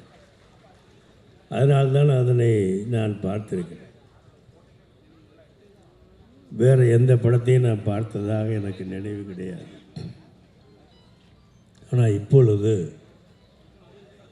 அரசியலிலே கம்யூனிஸ்ட் இயக்கத்தினுடைய பொறுப்புமிக்க தலைவராக திகழ்ந்து கொண்டு முத்தாக கருத்துக்களை வெளியிடக்கூடிய ஆற்றல் பெற்ற முத்தரசன் அவர்கள், அவருடைய பேட்டிகளை நாங்கள் பார்த்து வந்திருக்கிறோம். பொது அரங்குகளிலே அவர் ஆற்றிய உரைகளை நாங்கள் கேட்டு வந்திருக்கிறோம். கூட்டணி கட்சி கூட்டங்களிலே அவர் எடுத்து வைத்த அற்புதமான கருத்துக்களை நாங்கள் கேட்டு வந்திருக்கிறோம். அதனால் இது மக்கள் மத்தியில் மக்கள் பணி ஆற்றக்கூடிய அற்புதமான முத்தரசன் ஐயா அவர்கள்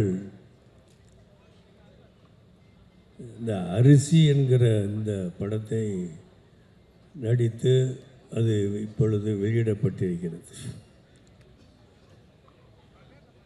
அரிசியை பற்றிய வரலாறு நிறைய உண்டு, நமக்கு தெரியும்.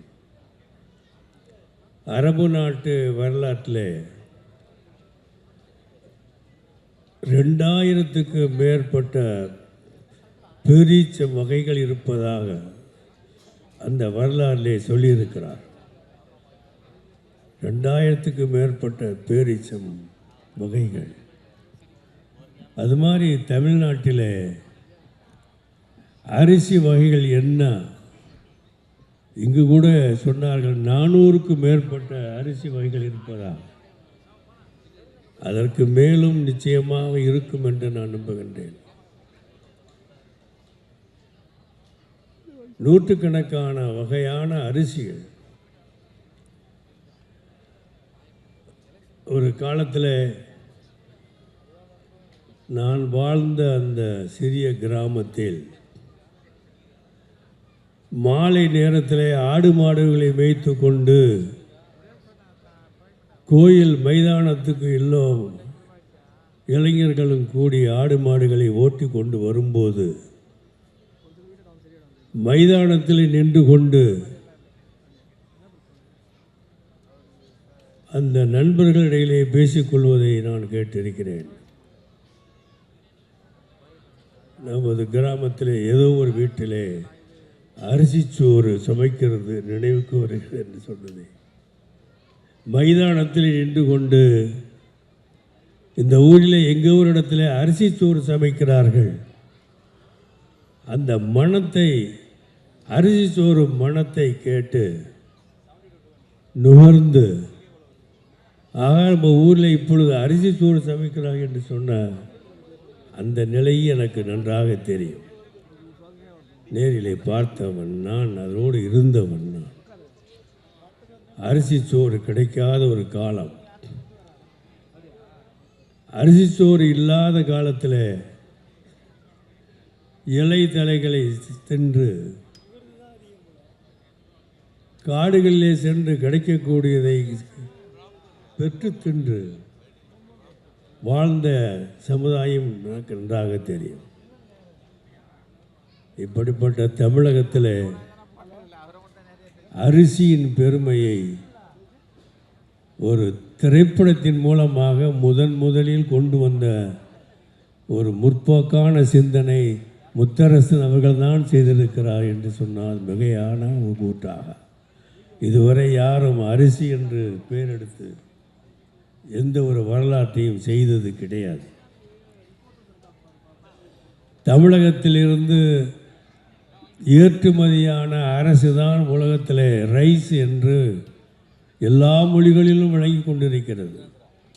அது எங்கிருந்து போனது என்றால் இந்த தமிழ் மண்ணிலிருந்து போனது தான். ஆசிய நாடுகளுக்கு மட்டுமல்ல, ஐரோப்பிய நாடுகளுக்கும் ஏற்றுமதியானது இந்த அரிசி தான். ஆக இந்த அரிசியுடைய பெருமையை, அந்த அரிசியை உற்பத்தி செய்யக்கூடிய விவசாயிகளுடைய தனித்தன்மையை, அவர்கள் படுகிற துன்பத்தை, அவர்களுக்கு நேருகிற இடைஞ்சல்களை, அவர்கள் எதிர்கொள்ளக்கூடிய பிரச்சனைகளை, அவர் வாழக்கூடிய குடும்பத்திலே வரக்கூடிய சிக்கல்களை, இதையெல்லாம் தொகுத்து இந்த அரிசி என்கிற இந்த சினிமாவில், இந்த திரைப்படத்தில் மிக அற்புதமாக செய்திருப்பதை இங்கு நாம் பார்த்தோம். ஆக இத்தகைய ஒரு நல்ல காரியத்தை செய்திருக்கிற முத்தரசன் அவர்களுக்கும், அவர்களோடு இணைந்து இந்த வரலாற்று சிறப்புக்குரிய அரிசி என்கிற இந்த உயிர்ப்பு சக்தியான இந்த படத்தை உருவாக்கி தந்திருக்கிற அந்த பெருமக்களுக்கும் நாம் நன்றி சொல்ல கடமைப்பட்டிருக்கிறோம். அரிசி வாழ்க, அரிசி திரைப்படமும் வளர்க, வெல்க. எல்லா மக்கள் மத்தியிலும் இந்த அரிசி முக்கியமான தேவையாக இருப்பது போல் இந்த அரிசி என்கிற படமும் எல்லாருடைய இல்லங்களிலும் இருக்க நான் வாழ்த்துகிறேன். நன்றி, வணக்கம், சலாம். விவசாயமும் விவசாயிகளும் கடுமையான நெருக்கடிக்கு உள்ளாகி இருக்கக்கூடிய காலத்தில் அரிசி என்கிற திரைப்படம் வெளிவர இருப்பது என்பது மிகுந்த முக்கியத்துவமுடையது. வயிற்றுக்கு சோறுடல் வேண்டும், இங்கு வாழும் மனிதருக்கெல்லாம் என்றான் மகாகவி பாரதி. ஆனால் அரிசி உற்பத்தியாவதற்கு மிக முக்கியமானது நஞ்சை நிலம். ஆனால் இன்றைக்கு நஞ்சை நிலங்கள் வேறு பணிகளுக்கு மாற்றக்கூடிய மாநிலங்களில் முதன்மையான மாநிலமாக தமிழகம் இருக்கிறது என்பதை நான் இங்கே கவனப்படுத்த விரும்புகிறேன். நஞ்சை நிலங்கள் மருத்துவமனைகளாக, வீட்டு மனைகளாக, பல்வேறு வளர்ச்சி திட்டங்கள் என்கிற பெயரில் வேறு பணிகளுக்கு மாற்றப்படுகிறது. குறிப்பாக நகர்ப்புறத்திலே வாழக்கூடியவர்கள் அல்லது உயர் வகுப்பை சார்ந்தவர்கள், உயர் வருமானம் பெறக்கூடியவர்கள், வீட்டுமனை விற்பனையாளர்கள், அவர்கள் என்ன நிலத்தை விற்றாலும் குறிப்பாக நஞ்சை நிலங்களை வாங்குவது, அதை வீட்டு மனைக்காக பயன்படுத்துவது என்கிற போக்கு இருந்து கொண்டிருக்கிறது. நாம் அந்த நேரத்தில் நாம் உண்ணுகிற உணவை பற்றியோ, இந்த அரிசி எங்கிருந்து வருகிறது என்பதை பற்றியோ எந்த விதத்திலும் நாம் கவனத்தில் கொள்வதில்லை. இன்னொன்றையும் நான் சொல்ல விரும்புகிறேன். திருமணங்களில் மணமக்களை வாழ்த்துவதற்கு அரிசியை வீசி வாழ்த்துவது என்கிற ஒரு பழக்கம் தமிழகத்திலே கடைபிடிக்கப்பட்டு கொண்டிருக்கிறது. இந்தியாவிலே பல மாநிலங்களிலும் கடைபிடிக்கப்பட்டு கொண்டிருக்கிறது. மணமக்களை வாழ்த்துவதற்காகத்தான் நாம் அந்த அரங்கத்திற்கே நாம் சென்றிருக்கிறோம். நாம் அரிசியை வீசவில்லை என்றாலும் மணமக்களை வாழ்த்தியதாகத்தான் அர்த்தம். ஆனால் அரிசியை வீசுவதன் மூலமாக அந்த அரிசி மணமக்களை சென்று சேருவதில்லை. அரிசி படத்தை வாழ்த்த வந்த அத்தனை பெரியவங்களுக்கு வணக்கம். இந்த படத்தில் டைரக்டர் ஜெயக்குமார் சார் ஒரு இதுவரைக்கும் பார்க்காத ஒரு சிசர் மனோரை ஒரு வித்தியாசமான கேரக்டர் இந்த படத்தில் எனக்கு ஒரு கொடுத்துருக்காரு. அருமையாக நல்ல கேரக்டர், படம் சூப்பராக வந்திருக்கு. இந்த படத்தை மிகப்பெரிய வெற்றி படமாக்க உங்கள் எல்லாரும் பொறுப்பாக கொடுத்துட்டு கேட்டுக்கிறேன். அரிசி படம் இதில் முத்தரசு ஐயா நடிச்சிருக்காங்க. ஃபஸ்ட்டு அவர் கூட நடிக்கும்போது நான் பயந்தேன், ஏன்னா இவர் கூட ஐயா கூட போய் நம்ம நடிக்கிறோமேன்ட்டு. கடைசியில் பார்த்தா அவர் இப்படி ஒரு சிறப்பான நடிப்பை தருவார்ட்டு இந்த படம் பார்த்தீங்கன்னா எல்லாம் தெரிஞ்சுப்பீங்க. இந்த படம் மிகப்பெரிய வெற்றி பெற வாழ்த்துக்கள். எல்லா கடவுளையும் வேண்டிக்கிறேன். நன்றி நன்றி நன்றி. ாகத்தான் பேசுவேன், உழைப்பாளர்களுக்குத்தான் தோள் கொடுப்பேன் என்று உரக்க கர்ஜிக்கும் இந்திய கம்யூனிஸ்ட் கட்சியுடைய மாநில செயலாளர் தோழர் மு வீரபாண்டியன் அவர்களை அன்போடு அழைக்கிறேன். தோழர் அவர்களுக்கு பொன் துகில் அணிவித்து மரியாதை செலுத்துகிறார்கள். தோழர்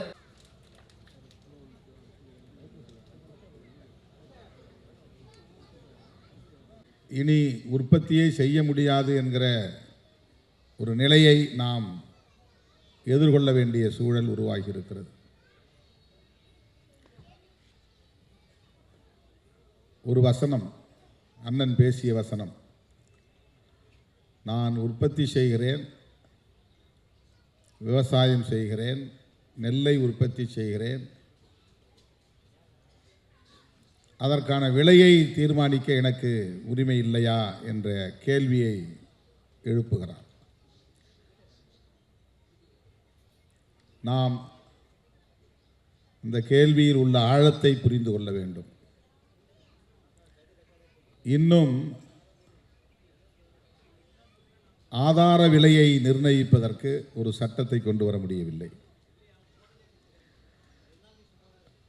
அரிசியை தவிர அல்லது உணவுப் பொருள்கள், நாம் உற்பத்தி செய்யக்கூடிய அரிசி, கோதுமை போன்ற பொருள்களை தவிர விவசாயிகளின்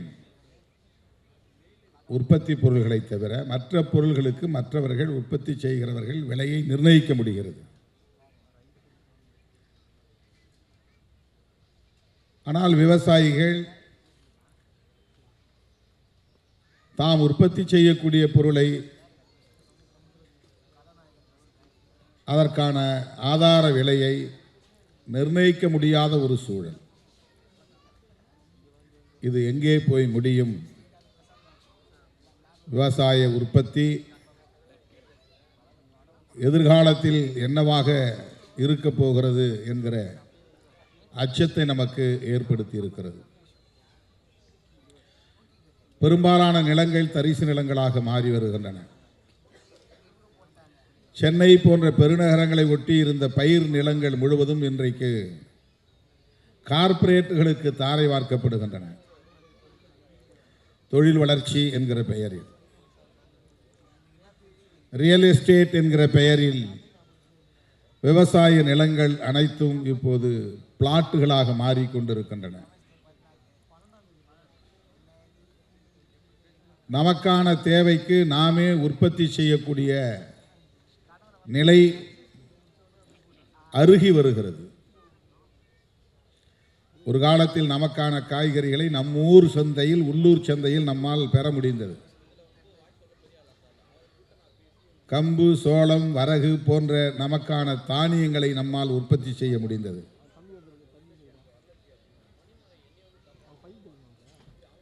இன்றைக்கு அந்த விவசாயம் இருக்கிறதா என்றால் இல்லை.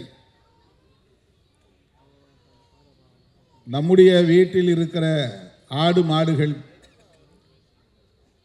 கழிவுகளை, சாணம், ஆட்டுப்புழுக்கை போன்றவற்றை சேமித்து வைத்து அவற்றை எருவாக மாற்றி விவசாயத்திற்கு நிலத்தை பண்படுத்துவதற்கு நாம் பயன்படுத்திய காலம் உண்டு. அரசாங்கம் நம்மை இதைத்தான் பயிர் செய்ய வேண்டும் என்று வற்புறுத்திய நிலை அப்போது இல்லை. ஆனால் இப்போது உலகச் சந்தைக்கான உற்பத்தி செய்ய வேண்டும் என்று விவசாயிகள் நிர்பந்திக்கப்படுகிறார்கள். கரும்பு உற்பத்தி, மக்காச்சோளம் உற்பத்தி,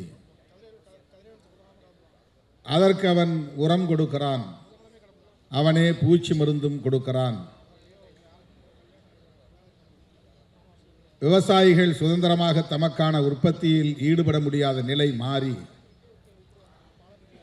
இப்போது அந்த உற்பத்தியையும், அதாவது உலகச் சந்தைக்கான உற்பத்தியையும் அவன் விரும்புகிறபடி மாற்றி அமைத்துக் கொண்டிருக்கிறான். அதிலும் இப்போது விவசாயிகளுக்கான சுதந்திரம் இல்லை. நிலங்கள் பறிபோய் கொண்டிருக்கின்றன.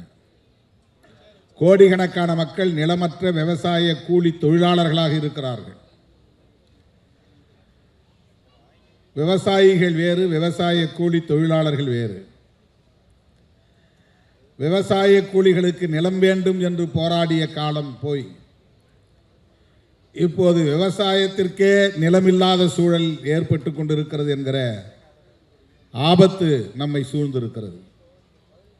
இந்த நிலையில்தான் நெல் உற்பத்தி, அரிசி போன்றவற்றை குறித்து நாம் இங்கே பேசிக் கொண்டிருக்கிறோம்.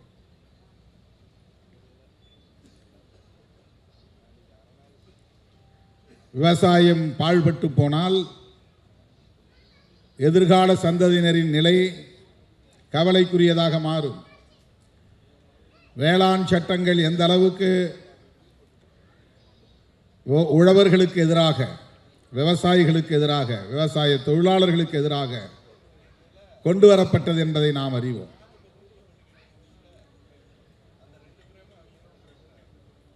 டெல்லியை சுற்றியுள்ள மாநிலங்களை சார்ந்த விவசாய பெருங்குடி மக்கள், குறிப்பாக இடதுசாரி அரசியலால் ஈர்க்க பெற்ற விவசாய இயக்கங்கள் தான் உறுதியாக நின்று போராடின. ஓராண்டுக்கு மேலாக தொடர்ந்து போராடி அந்த சட்டங்களை திரும்ப பெற வைக்கக்கூடிய சூழல் அரசியல் நிர்பந்தத்தின் காரணமாக உருவானது. பஞ்சாப், ஹரியானா போன்ற மாநிலங்களுக்கு அப்போது சட்டமன்ற பொது தேர்தல் வராமல் இருந்திருந்தால் கூட இந்த சட்டங்களை அவர்கள் திரும்ப பெற்றிருக்க மாட்டார்கள். ஆனால் விவசாய சட்டங்களை திரும்ப பெற்ற அரசு தொழிலாளர்களுக்கான சட்டங்களை, தொகுப்பு சட்டங்களை இன்னும் திரும்ப பெறவில்லை. 44 சட்டங்கள் இருந்தன, அவற்றையெல்லாம் 4 சட்டங்களாக தொகுத்து விட்டார்கள். தொழிலாளர்கள் சங்கம் அமைக்க முடியாத நிலை, தங்களுக்கான ஊதியத்தை, கூலியை கோரிக்கைகளாக வைக்க முடியாத நிலை, இதுவெல்லாம் எங்கே போய் முடியும் என்று கவலை அதிகரிக்கிறது. இப்படிப்பட்ட ஒரு சூழலில் ஒரு இடதுசாரி இயக்கத்தின் தலைவர் மக்களோடு மக்களாக களத்தில் நின்று போராடி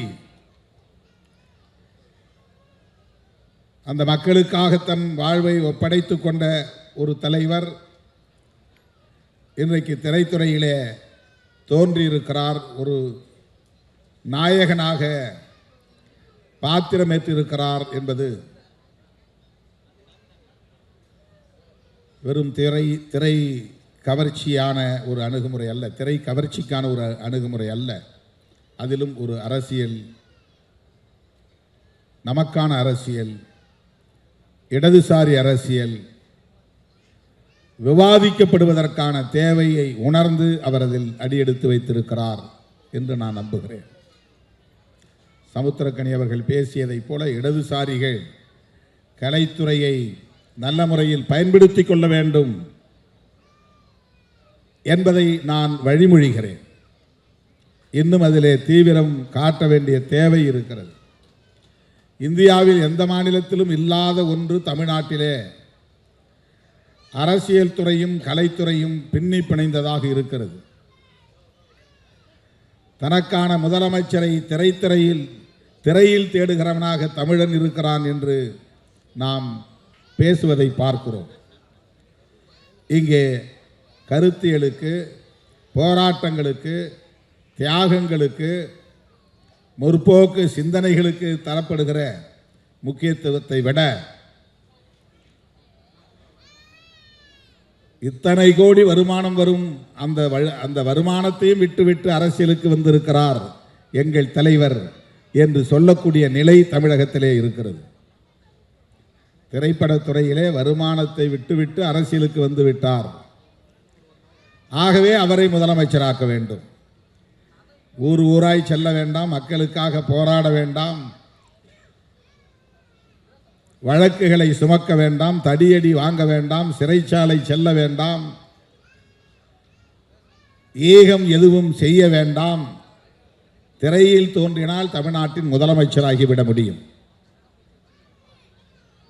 இது இந்தியாவில் எந்த மாநிலத்திலும் இல்லாத ஒரு நிலை. எல்லா மாநிலங்களிலும் திரைக்கலைஞர்கள் இருக்கிறார்கள், இயக்குநர்கள் இருக்கிறார்கள், சூப்பர் ஸ்டார்கள் இருக்கிறார்கள். அமிதாப் பச்சன் இந்தியாவிலேயே ஒரு புகழ்பெற்ற சூப்பர் ஸ்டார் தான். ஆனால் அவர் முதலமைச்சராக ஆசைப்பட்டதில்லை. கேரளாவிலே அப்படி பல சூப்பர் ஸ்டார்கள் உண்டு, மம்முட்டி போன்றவர்கள். அவர்கள் முதலமைச்சராக ஆசைப்பட்டதில்லை. ஆந்திராவிலும் உண்டு, கர்நாடகாவிலும் உண்டு. ஆனால் இந்தியாவில் மட்டும்தான் ஒரு படத்தில் நடித்தால் போதும் அடுத்து முதலமைச்சராகலாம் என்கிற நிலை. ஜனநாயகத்தில் எல்லோருக்கும் அந்த உரிமை உண்டு, நாம் அதை மறுக்கவில்லை. ஆனால் இந்த சிந்தனை போக்கு இருக்கிறதே, இந்த உளவியல் இருக்கிறதே, இந்த திரைத்துறை தமிழக அரசியல் களத்தில் ஏற்படுத்தி இருக்கிற தாக்கம் இருக்கிறதே, அது ஒரு பிற்போக்கானதாக இருக்கிறது என்கிற கவலையில் இருந்துதான் சமுத்திரக்கனி அவர்கள் இங்கே இடதுசாரிகள் கலைத்துறையில் இன்னும் தீவிரமாக ஈடுபட வேண்டும் என்பதை முன்மொழிந்திருக்கிறார் என்று நான் நம்புகிறேன். பல தோழர்கள் இன்றைக்கு இடதுசாரி சிந்தனை உள்ளவர்கள் திரைத்துறையில் இருக்கிறார்கள். அவர்கள் கம்யூனிஸ்ட் கட்சிகளில் இல்லாமல் இருக்கலாம், சிபிஐ சிபிஎம் போன்ற கட்சிகளை சார்ந்தவர்களாக இல்லாமல் இருக்கலாம். ஆனால் நமக்கு இருக்கிற பெரிய ஆறுதல் திரைத்துறையில் கலைத்துறையில் இடதுசாரி சிந்தனை உள்ளவர்கள் இருக்கிறார்கள் என்கிற அந்த நம்பிக்கை தான். தோழர்களே, இன்றைக்கு வலதுசாரிகளின் அரசியல் மேலோங்கி இருக்கிறது. எந்த ஆயுதங்களை பயன்படுத்தியும் அதிகாரத்தை கைப்பற்றிவிட முடியும் என்கிற உத்திகளை அவர்கள் கையாளுகிறார்கள். மாநிலத்திற்கு மாநிலம் அவர்கள் உத்திகளை மாற்றுகிறார்கள். தமிழ்நாட்டிலே சிவபெருமானை சொல்லியோ அல்லது மகாவிஷ்ணுவை சொல்லியோ ராமபிரானை சொல்லியோ அரசியல் செய்து வெற்றி பெற்றுவிட முடியாது. முருகப்பெருமானை சொல்லி பார்த்தார்கள், வேலை தூக்கி பார்த்தார்கள், அது எடுபடவில்லை. திருப்பரங்குன்றத்தையும் கையில் எடுத்து பார்த்தார்கள், அவர்களின் அரசியல் இங்கே வெற்றி பெறவில்லை. ஆகவே திரைத்துறையை சார்ந்தவர்களை வளைத்து போட்டு அதன் மூலம் ஆட்சி மாற்றத்தை ஏற்படுத்தி, எப்படி டெல்லியிலே ஷீலா தீட்சித்தை மாற்றி கெஜ்ரிவால் அவர்களை அமர வைத்து பிறகு அவரையும் தூக்கி எறிந்துவிட்டு இன்றைக்கு அவர்கள் கனவை நனவாக்கி கொண்டிருக்கிறார்களோ, அதை போல தமிழகத்திலும் அவர்கள் ஒரு உத்தியை கையாள பார்க்கிறார்கள். ஆட்சி மாற்றம் நிகழ்வது அது தவிர்க்க முடியாதது. இன்றைக்கு வரும், நாளைக்கு போகும். ஆனால் யார், எந்த சிந்தனை உள்ளவர்கள், எத்தகைய சிந்தனை உள்ளவர்கள், என்ன அரசியல் பேசக்கூடியவர்கள், எந்த நிலைப்பாட்டை கையில் எடுக்கிறவர்கள் ஆட்சியில் இருக்க வேண்டும் என்பது குறித்த பார்வை நமக்கு தேவைப்படுகிறது. வலதுசாரிகளின் கை நாளுக்கு நாள் வலுப்பெற்று வருவது ஒட்டுமொத்த தேசத்திற்கே தீங்கு விளைவிப்பதாகும். அமெரிக்க அதிபரோடு போட்டிருக்கிற இந்த ஒப்பந்தம் அதற்கு ஒரு சான்று. விவசாயத்தை பாதுகாக்க வேண்டுமானால், விவசாயிகளை பாதுகாக்க வேண்டுமானால், விவசாய கூலி தொழிலாளர்களை பாதுகாக்க வேண்டுமானால் இந்திய மண்ணில் இடதுசாரி அரசியல் இன்னும் வலுப்பெற வேண்டும். அனைத்து தளங்களிலும் அது விரிவடைய வேண்டும். தமிழ்நாட்டில் அது திராவிடம் என்கிற பெயரில் இயங்குகிறது என்பதால் தான் இடதுசாரிகள் திராவிட கட்சிகளோடு, குறிப்பாக இன்றைக்கு மதசார்பற்ற முற்போக்கு கூட்டணியில் இடம்பெற்று இயங்கி வருவதை நாம் பார்க்கிறோம். பெரியார் அரசியலும் மார்க்சிய அரசியலும் அம்பேத்கரிய அரசியலும் ஒரே நேர்கோட்டில் பயணிக்கக்கூடியவை. முதன்மைப்படுத்துவதிலே முரண்பாடுகள் இருக்கலாம், எந்த அரசியலை முதன்மைப்படுத்துவது என்பதிலே முரண்பாடுகள் இருக்கலாம்.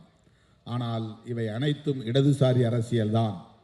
எனவே நாம் அந்த புரிதலோடு திரைத்துறையையும் கையாளுவோம் என்கிற நம்பிக்கையில்தான் அண்ணன் முத்தரசன் அவர்கள் இன்றைக்கு ஒரு நாயகனாக இந்த திரைப்படத்தில் தோன்றியிருக்கிறார் என்று நம்புகிறேன்.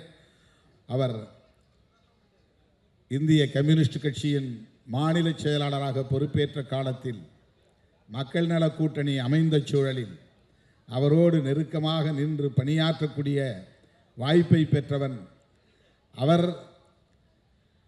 இன்றைக்கு கலைத்துறையிலும் அடியெடுத்து வைத்திருக்கிறார் என்றால் இந்த கலைத்துறையை இடதுசாரி மயப்படுத்துவதில் அவருக்கு ஒரு பொறுப்பு இருக்கிறது, பங்கு இருக்கிறது என்பதை நானும் உணர்கிறேன்.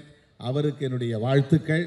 இந்த திரைப்படத்தை இயக்கியிருக்கிற இயக்குனர் விஜயகுமார் அவர்களுக்கு என்னுடைய வாழ்த்துக்கள். நாடறிந்த புகழ்பெற்ற திரைக்கலைஞர் சமுத்திரக்கனி அவர்களுக்கும் என்னுடைய நெஞ்சார்ந்த வாழ்த்துக்கள். இந்த திரைப்படம் மக்களின் ஏகோபித்த ஆதரவை பெற்று வெற்றி பெற வேண்டும் என்று வாழ்த்தி வாய்ப்புக்கு நன்றி கூறி முடிக்கிறேன். நன்றி, வணக்கம். இடதுசாரி என்பதே என்றும் சரி என்ற அரசியல் தெளிவுரை வழங்கி வாழ்த்து நல்கிய அண்ணன் தொல் திருமாவளவன் அவர்களுக்கு எங்கள் அன்பு நிறைந்த இறைவனுக்கு நன்றி. ரொம்ப மகிழ்ச்சியான ஒரு தருணம். நிறைய மேடைகள் ஏறி இருக்கும், பட் இது ரொம்ப ஸ்பெஷலான ஒரு மேடை. படைப்பாளிகளை ரெண்டு விதமாக பார்க்குறேன் நான். இந்த சமூகத்தில் இருக்கக்கூடியவங்களுக்கு பிடிச்ச படைப்பை கொடுக்கறது ஒரு வகை, இந்த சமூகத்துக்கு தேவையான படைப்பை கொடுக்கறது இன்னொரு வகை. இது சமூகத்துக்கு தேவையான ஒரு படைப்பு. இந்த நேரத்தில் இப்போ இருக்க சூழலில் ஒரு மருத்துவம் மாதிரி படைப்புகள் அப்பப்போ தான் வரும். இது அப்படிப்பட்ட ஒரு படைப்பாக தான் நான் பார்க்குறேன். இயக்குனர் விஜயகுமார் அவர்களுக்கு என்னுடைய மனமார்ந்த நன்றி. இதில் நடிக்கிறதுக்கு எனக்கு ஒரு வாய்ப்பு கொடுத்ததுக்கு. ஏன்னா ரொம்ப பரபரப்பான இருந்த காலகட்டத்தில் ஒரு கால் என்னன்னு கேட்டால், ஐயா முத்தரசன் அவங்க பேரை சொன்ன உடனே எதுவுமே பேச வேணாம், வாங்க கிளம்பி போவோம் அப்படின்னு சொல்லி கிளம்பி வந்தான். அது அந்த சிவப்பு துண்டுக்கு, சிவப்பு கலருக்கு நம்ம கொடுக்குற ஒரு மரியாதை. ஏன்னா அந்த சிவப்புக்குள்ளே எல்லாமே அடங்கும். அது பேரன்பு இருக்கும், பெருங்கருணை இருக்கும், பெருங்கோபம் இருக்கும், மக்களுக்கான ஒரு அர்ப்பணிப்பு இருக்கும். இப்படி தான் நான் சிவப்பு கலரை பார்க்குறேன். அவரோடு நிற்கும்போது, அவரோடு பணியாற்றும் போது இப்படியெல்லாம் மனுஷங்க இருக்காங்களா அப்படின்ற ஒரு வியப்பையும் ஆச்சரியத்தையும் தான் எனக்கு கொடுத்தாரு. ரொம்ப ரொம்ப சந்தோஷம்ப்பா. நான் அப்பான்னு தான் கூப்பிடுவேன். ரொம்ப மகிழ்ச்சியாக இருந்தது அந்த பயணம். அவருக்கு துணையாக நடித்தாங்க ஒரு அம்மா, அவங்க பேரை கேட்டால் ரஷ்யானாங்க. அது எனக்கு இன்னும் வியப்பாக இருந்தது. ஏன்னா முதல் முறையாக அப்படி ஒரு பேர் நான் கேட்குறேன். அவங்க சொன்னாங்க, இல்லை எங்கள் ஊர் பக்கம்லாம் வந்து ரஷ்யான்ற பேர் நிறைய காமன், நிறைய பேருக்கு வச்சுருப்பாங்க அப்படின்னாங்க. இப்படி இந்த மண்ணின் மீதும் மக்களின் மீதும் பேரன்பு கொண்டவர்கள்லாம் ஒன்றா சேர்ந்து உருவாக்கிய படைப்பு தான் இந்த படைப்பு. இனி வரும் காலங்களில் உணவுக்கு தான் சண்டை. காசு பணத்தெல்லாம் வச்சு ஒன்றும் பண்ண முடியாது. நல்ல உணவு வச்சுருக்கிறவன் ஒரு பெரிய செல்வந்தனாக இருப்பான். பணக்காரன் வேற, செல்வந்தன் வேற. நல்ல காற்று, நல்ல குடிநீர், நல்ல உணவு வச்சுருக்கிறவன் தான் செல்வந்தன். அவனை நோக்கி தான் அந்த சமூகம் ஓடணும். அவங்ககிட்ட தான் போய் கை கட்டி நிற்கணும். அவங்ககிட்ட தான் உணவுக்கு கையேந்தணும். அந்த சூழல் தான் வரப்போகுது. இதற்கு முந்தைய தலைமுறை பாதுகாத்து கொடுத்த இயற்கை வளங்களை நம்ம பத்திரமாக பாதுகாத்து நம்ம அடுத்த தலைமுறைக்கு கடத்தணும். அந்த பொறுப்பு நமக்கு நிறையா இருக்குது. அப்படிப்பட்ட பொறுப்போடு எடுக்கப்பட்ட திரைப்படம் தான் அரிசி. இது அடுத்த தலைமுறைக்கு ஒரு பெரிய ஆவணமாக இருக்கும். இந்த படைப்பு காலம் காலமாக பேசப்படும் இந்த படைப்பு. இதை எல்லாரும் தியேட்டரில் போய் பார்த்து இதற்கு ஒரு நல்ல ஒரு அங்கீகாரம் கொடுத்தீங்கன்னா இது மாதிரி இன்னும் நிறைய படைப்பு உங்களை தேடி வரும். வெல்வோம். மகிழ்ச்சி.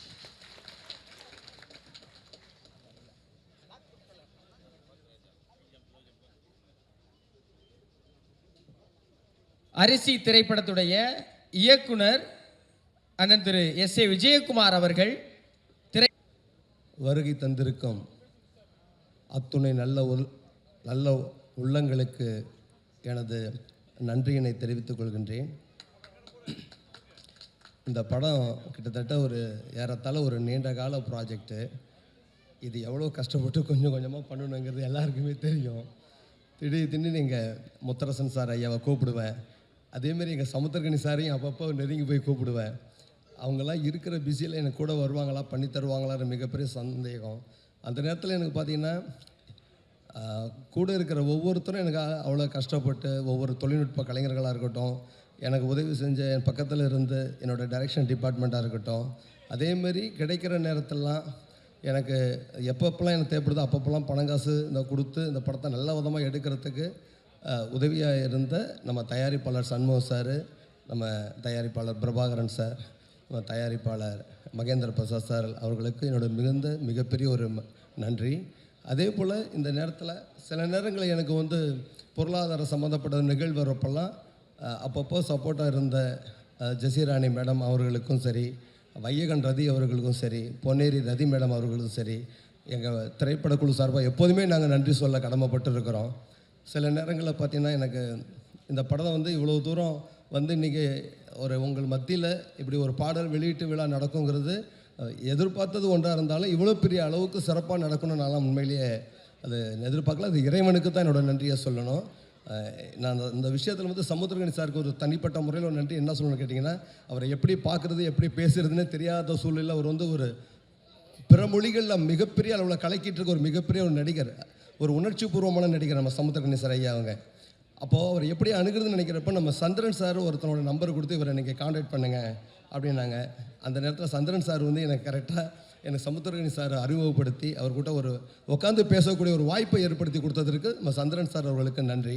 அதே போல் இதில் நடித்த ஒவ்வொரு நடிகர்கள், அது நம்ம இளங்கோவாக இருக்கட்டும், நம்ம ராஜா திருநாவுக்கரசு சாராக இருக்கட்டும், நம்ம கமலக்கண்ணனாக இருக்கட்டும், அதேமாதிரி இதில் நடிச்சிருக்கிற என்ன நடிகர்கள், பழனி பாஸ்கர், நம்ம முத்து, பெங்களூர்லேருந்து வந்து நம்மளோட அர்ஜுன், ரவி பிரணாபஸ், இப்படி இன்னும் நிறைய கலைஞர்கள் எந்த நேரம் கூப்பிட்டாலும் பகல்னு பார்க்காம டப்புன்னு அப்படி அப்படியே டென்திரிச்சியும் கூட ஓடி வந்து இந்த படத்தை முடித்து கொடுத்துருக்காங்க. இந்த படம் வந்து மிகப்பெரிய அளவில் கண்டிப்பாக ஒரு நல்ல ஒரு உணர்ச்சி பூர்வமான ஒரு படமாக, உணர்வுள்ள ஒரு படமாக இருக்கும் அப்படிங்கிற எந்த மாற்று கருத்தும் கிடையாது. ஸோ இதுக்கு அதனால் என்னோடய அழைப்பை ஏற்று அதுவும் முத்தரசன் ஐயாவெல்லாம் நான் சந்திப்பேன், பார்ப்பேன், பேசுவேன் அப்படின்னு கனவோட நினச்சது கிடையாது. அப்படியாப்பட்ட ஒரு நெருக்கத்தை ஏற்படுத்தி இன்றைக்கி அவருக்கு வந்து ஒரு மகனாக இருக்கிற அளவுக்கு எனக்கு ஒரு வாய்ப்பை ஏற்படுத்தி கொடுத்த அந்த இறைவனுக்கு ஒரு நன்றி. அதேபோல் இந்த நேரத்தில் எப்படின்னா என்னோடய குடும்பத்தை பற்றி கண்டிப்பாக சொல்லணும். நான் சினிமாவுக்கு வந்து பல வருடங்கள் மிகப்பெரிய முன்னணி நடிகர்களுக்கெல்லாம் கதை சொல்லி ஓகே பண்ணி அட்வான்ஸ் வாங்கி ஷூட்டிங்லாம் போயிருக்கேன். அதெல்லாம் வந்து நின்று போகணும்னு யாருமே கனவுகளோடு நினச்சி பார்க்க முடியாது. அது ஏதோ ஒரு காரணம் நின்று போனது. ஆனால் நான் உண்மையிலே சொல்லப்போனால் சொன்னாங்க, நான் வந்து என்னை வந்து சினிமாவில் ஆக்ஷன் டைரக்டர் தான் சொல்லுவாங்க. என்னை எப்படி இப்படி ஒரு கதை பண்ணணுன்னு எனக்கே தெரியாது. ஆனால் இந்த கதை எனக்கு ஒரு மிகப்பெரிய ஒரு அடையாளமாக, அந்த படம் எனக்கு ஒரு அடையாளமாக இருக்குங்கிறது எனக்கு ஒரு மிகப்பெரிய நம்பிக்கை இருக்குது. இன்னும் அடுத்தடுத்த படங்களை நான் வெறும் பண்ணுவேன். அதுமாதிரி என் குடும்பம் வந்து எனக்கு இந்த அளவுக்கு எங்கள் அப்பா, எங்கள் அம்மா, எல்லாத்துக்கும் என்னோடய மனைவி, என் மகன், அதாவது இவங்கெல்லாம் வந்து கொடுக்குற ஒரு சப்போர்ட் இருக்குது பாருங்கள். அந்த மாதிரி சப்போர்ட்லாம் நினச்சி போக வேண்டியது. எல்லாத்த விட இங்கே சென்னையிலேயே என் மனைவி, நான் கல்யாணம் பண்ணி இத்தனை வருஷத்தில் எனக்குன்னு எந்த செலவும் வைக்காமல், எந்த ஒரு நெருக்கடியோ எதுவுமே செய்யாமல், இத்தனை வருட காலம் என்னோடய உழைப்புக்காக காத்திருந்து இப்படி ஒரு இடத்துக்கு கொண்டு வரதற்கு முதன்மை காரணமாக இருந்த என்னோடய மனைவி, என்னுடைய மகன், இவங்களுக்கு தனிப்பட்ட முறையில் மிகப்பெரிய என்னோடய நன்றியை சொல்கிறேன். மிகப்பெரிய ஒரு அடுத்த கட்ட ஒரு வெற்றி விழாவில் அந்த படம் திரைக்கு வந்து ஒரு மிகப்பெரிய ஒரு வெற்றி விழாவில் சந்திப்புங்கிறது நன்றியை சொல்லி உங்கள்கிட்ட விடைபெறுகிறேன். நன்றி, வணக்கம். தன்னம்பிக்கையோடு குப்பைங்கிற ஊருக்கு நாங்கள் போனதுனால தான் அந்த நெய்க்குப்பையில் பாலு அண்ணன் சொல்லி ஒரு ஊராட்சி மன்ற தலைவர், அதேமாரி சரவணன் சொல்லியிருக்காங்க. இவங்க 2 பேரையும் நான் சந்திக்கலைன்னா இந்த படம் இந்த அளவுக்கு இவ்வளோ பெரிய இடத்துல வந்து நாங்கள் வந்து அரங்கேற்றம் பண்ணியிருப்போமா, ஸ்க்ரீன் பண்ணியிருப்போமாங்கிறது மிகப்பெரிய சந்தேகம். ஸோ அந்த வகையில் நான் பாலு அண்ணனையும் சரவணனையும் மேடைக்கு அழைக்கின்றேன்.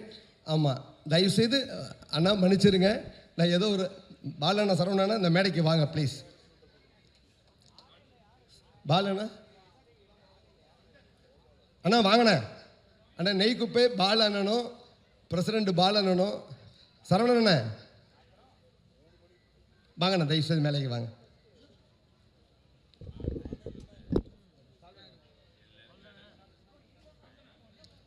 உரை நிகழ்த்த தயாரிப்பாளர் ஐயா சண்முகம் அவர்களை அன்போடு அழைக்கிறேன்.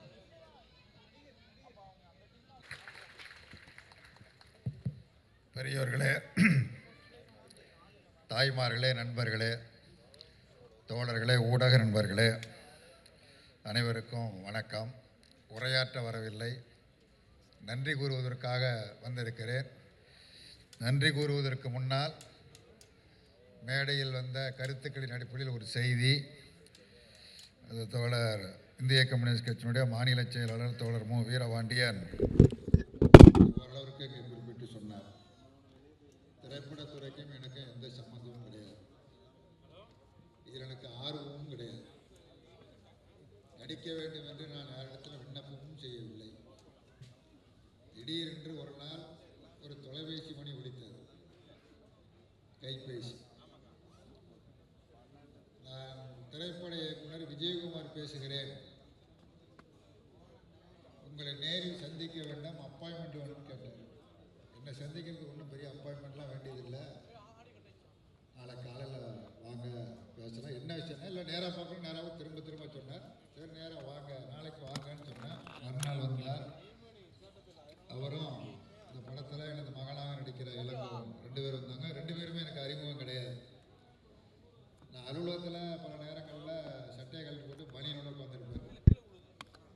அந்த நேரத்திலலாம் அவங்க 2 பேரும் வந்தாங்க. வரும்பொழுது ஒரு பெரிய பூக்கொத்து கொடுத்து ஒரு பெரிய சால்வையெல்லாம் போட்டாங்க. இதுக்கு பூக்கொத்து சால்வை இதெல்லாம் என்ன இல்லை ஒரு மரியாதைக்கு அப்படின்னாங்க. சரி அப்புறம் என்ன விஷயத்துக்கு வாங்கன்னா, ஒன்றும் இல்லை, விவசாயம் சம்மந்தமாக ஒரு ஆவணப்படம் ஒன்று எடுக்கணும், அதுக்கு நீங்கள் 2 நாள் வந்து நடித்து கொடுத்துட்டு போகணும் அப்படின்னு சொல்லி இயக்குனர் விஜயகுமார் சொன்னார். நாற்காலியில் உட்கார்ந்திருந்தனா எழுந்து நின்று வணக்கம் சொல்லி, இதற்கும் எனக்கும் சம்பந்தம் இல்லை, இதற்கு என்ன எப்படி நீங்கள் தேர்ந்தெடுத்தீங்கன்னு தெரியல, நான் வரமாட்டேன் அப்படின்னு. எனக்கு சிக்கலில் மாட்டி விட்டதே அவர் தான். வர முடியாதுன்னு சொல்லிட்டார். யதார்த்தமாக தான் சொன்ன, வேணும்னு சொல்லல. அப்புறம் கதையெல்லாம் சொன்னார். கதையெல்லாம் நல்லா இருக்குது, நீங்கள் எடுங்க, எங்கேயாச்சும் கிராமத்தில் போய் எடுத்தீங்கன்னா எங்கள் தோழர்கிட்ட உதவி தேவைப்பட்டால் நான் உதவி செய்ய சொல்கிறேன், நான் வரமாட்டேன் அப்படின்னு. அவர் மிக கெட்டிக்காரர் விஜயகுமார். உண்மையிலேயே மிக கெட்டிக்காரர், புகழ்ச்சியாக சொல்லும், மிக மிக கெட்டிக்காரர். சாதிக்கக்கூடிய ஆற்றல் படைத்தவர், எதையும் சாதிச்சுடுவார். எல்லாம் சொல்லிட்டு யோசனை பண்ணி வைங்க, நான் 2 நாள் சென்று வரேன்ட்டு போயிட்டார். அதாவது கட் பண்ணி விடலை, நான் கட் பண்ணிட்டேன், அவர் கட் பண்ண மாட்டேங்கிறார். 2 நாள் சென்று வரேன்ட்டு போனார். சரி போங்க அப்படின்ட்டேன். அவர் அடுத்தாப்புல நம்ம மாநில துணைச் செயலாளர் மு வீரபாண்டியன் அவர் சொன்னார், எனக்கு தான் முதல்ல அதான் ஒன்றும் அவர்கிட்ட தான் சொன்னேன், ஆவணப்படமாக 2 நாள் நடிக்க கூப்பிட்றாங்க அப்படின்னு. ஐயா ஆவணப்படம் தானே, இன்றைக்கி 2 நாள் போயிட்டு வாங்க, அது ஒன்றும் தப்பு இல்லை, அது அவார்டுக்கு அனுப்புவாங்க, பல பேர் எல்லா தலைவரும் போயிட்டு தான் இருக்கிறாங்க, அதனால் ஒரு பிரச்சனையும் இல்லை, 2 நாள் போங்க அப்படின்னாரு. அடுத்து இன்னொரு துணைச் செயலாளர் பெரியசாமி அவர்கிட்ட சொன்னால் நடிக்கலாம் போங்க அப்படின்ட்டாப்புல. இதான் சரின்ட்டு அப்புறம் நம்ம முன்னாடி வந்தாங்க. அப்புறம் வர்றேங்க, ஆனால் 2 நாள் தான், அதுக்கு மேலே நான் வரமாட்டேன், அதோடு நீங்கள் முடிச்சுக்கணும் அப்படின்னா. இல்லை அதோட நாங்கள் முடிச்சிடுறோம், அதான் அவர்கிட்ட இருக்கிற கட்டிக்காரத்தனம், அதோடு முடிச்சிடுறோம் அப்படின்னாப்புல. ஆவணப்படம் தானே, நான் சரி ஒரு 3 நாளாக வச்சுட்டு போவோன்ட்டு ஒரு 3 நாள் தேதி வச்சுட்டு போனேன். 3 நாள் படம் எடுத்து முடிச்சுட்டு எனக்கு ஆவணப்படம் என்னன்னா நீண்ட படம்னா எனக்கு ஒன்றும் புரியலைங்க பண்ணதில்லை. போனோடனே பிரிய விட சொன்னார், போன அன்னைக்கே பிரிய விட சொன்னார். ரஷ்யா அவங்க பிரி சுற்றுனாங்க. அப்புறம் மறுநாள் பாட கட்டி தூக்கிட்டார் நம்மள. அதாவது எனக்கு என்ன சந்தோஷம்னா, உயிரோடு வாழுகிற பொழுது வாழ்வதையும் பார்த்துட்டேன், செத்த பணமாகவும் பார்த்துட்டேன். வந்து எல்லோரும் மாலையெல்லாம் போட்டாங்க, துண்ணூற்று பட்டையெல்லாம் அடித்து மாலையெல்லாம் போட்டு நமக்கு மரியாதையெல்லாம் செலுத்தினாங்க. 2வது நாள் சரி இதோட தான் ஆவணப்படம் முடிஞ்சு போய் நான் நினச்சிட்டு இருந்தேன். அப்புறம் 3ஆம் நாள் இழுத்தாப்புல. அப்புறம் சொன்னார், ரொம்ப நைஸாக தான் சொல்லுவார், இன்னும் ஒரு 2 நாள் உங்களுக்கு எப்போ டைம் கிடைக்குதோ அப்போ வாங்க, கட்சி வேலை பாதிக்காமல் அப்படின்னாரு. ஓஹோ இப்படி தான் இந்த தொழில் இப்படி தானான்னு அப்போ தான் எனக்கு கொஞ்சம் கொஞ்சமாக புரியுது. சரி அப்புறம் 2 நாள், அப்புறம் 2 நாள் 40 நாள் ஆயிருக்கு. அப்புறம் இடையில இது மாதிரி உங்களோட சேர்த்து இன்னொருத்தர் நடிக்க வைக்கணும் அப்படின்னாரு. யார் அப்படின்னா, அப்புறம் நமது மரியாதைக்குரிய சமுத்திரக்கனி அவர்கள்.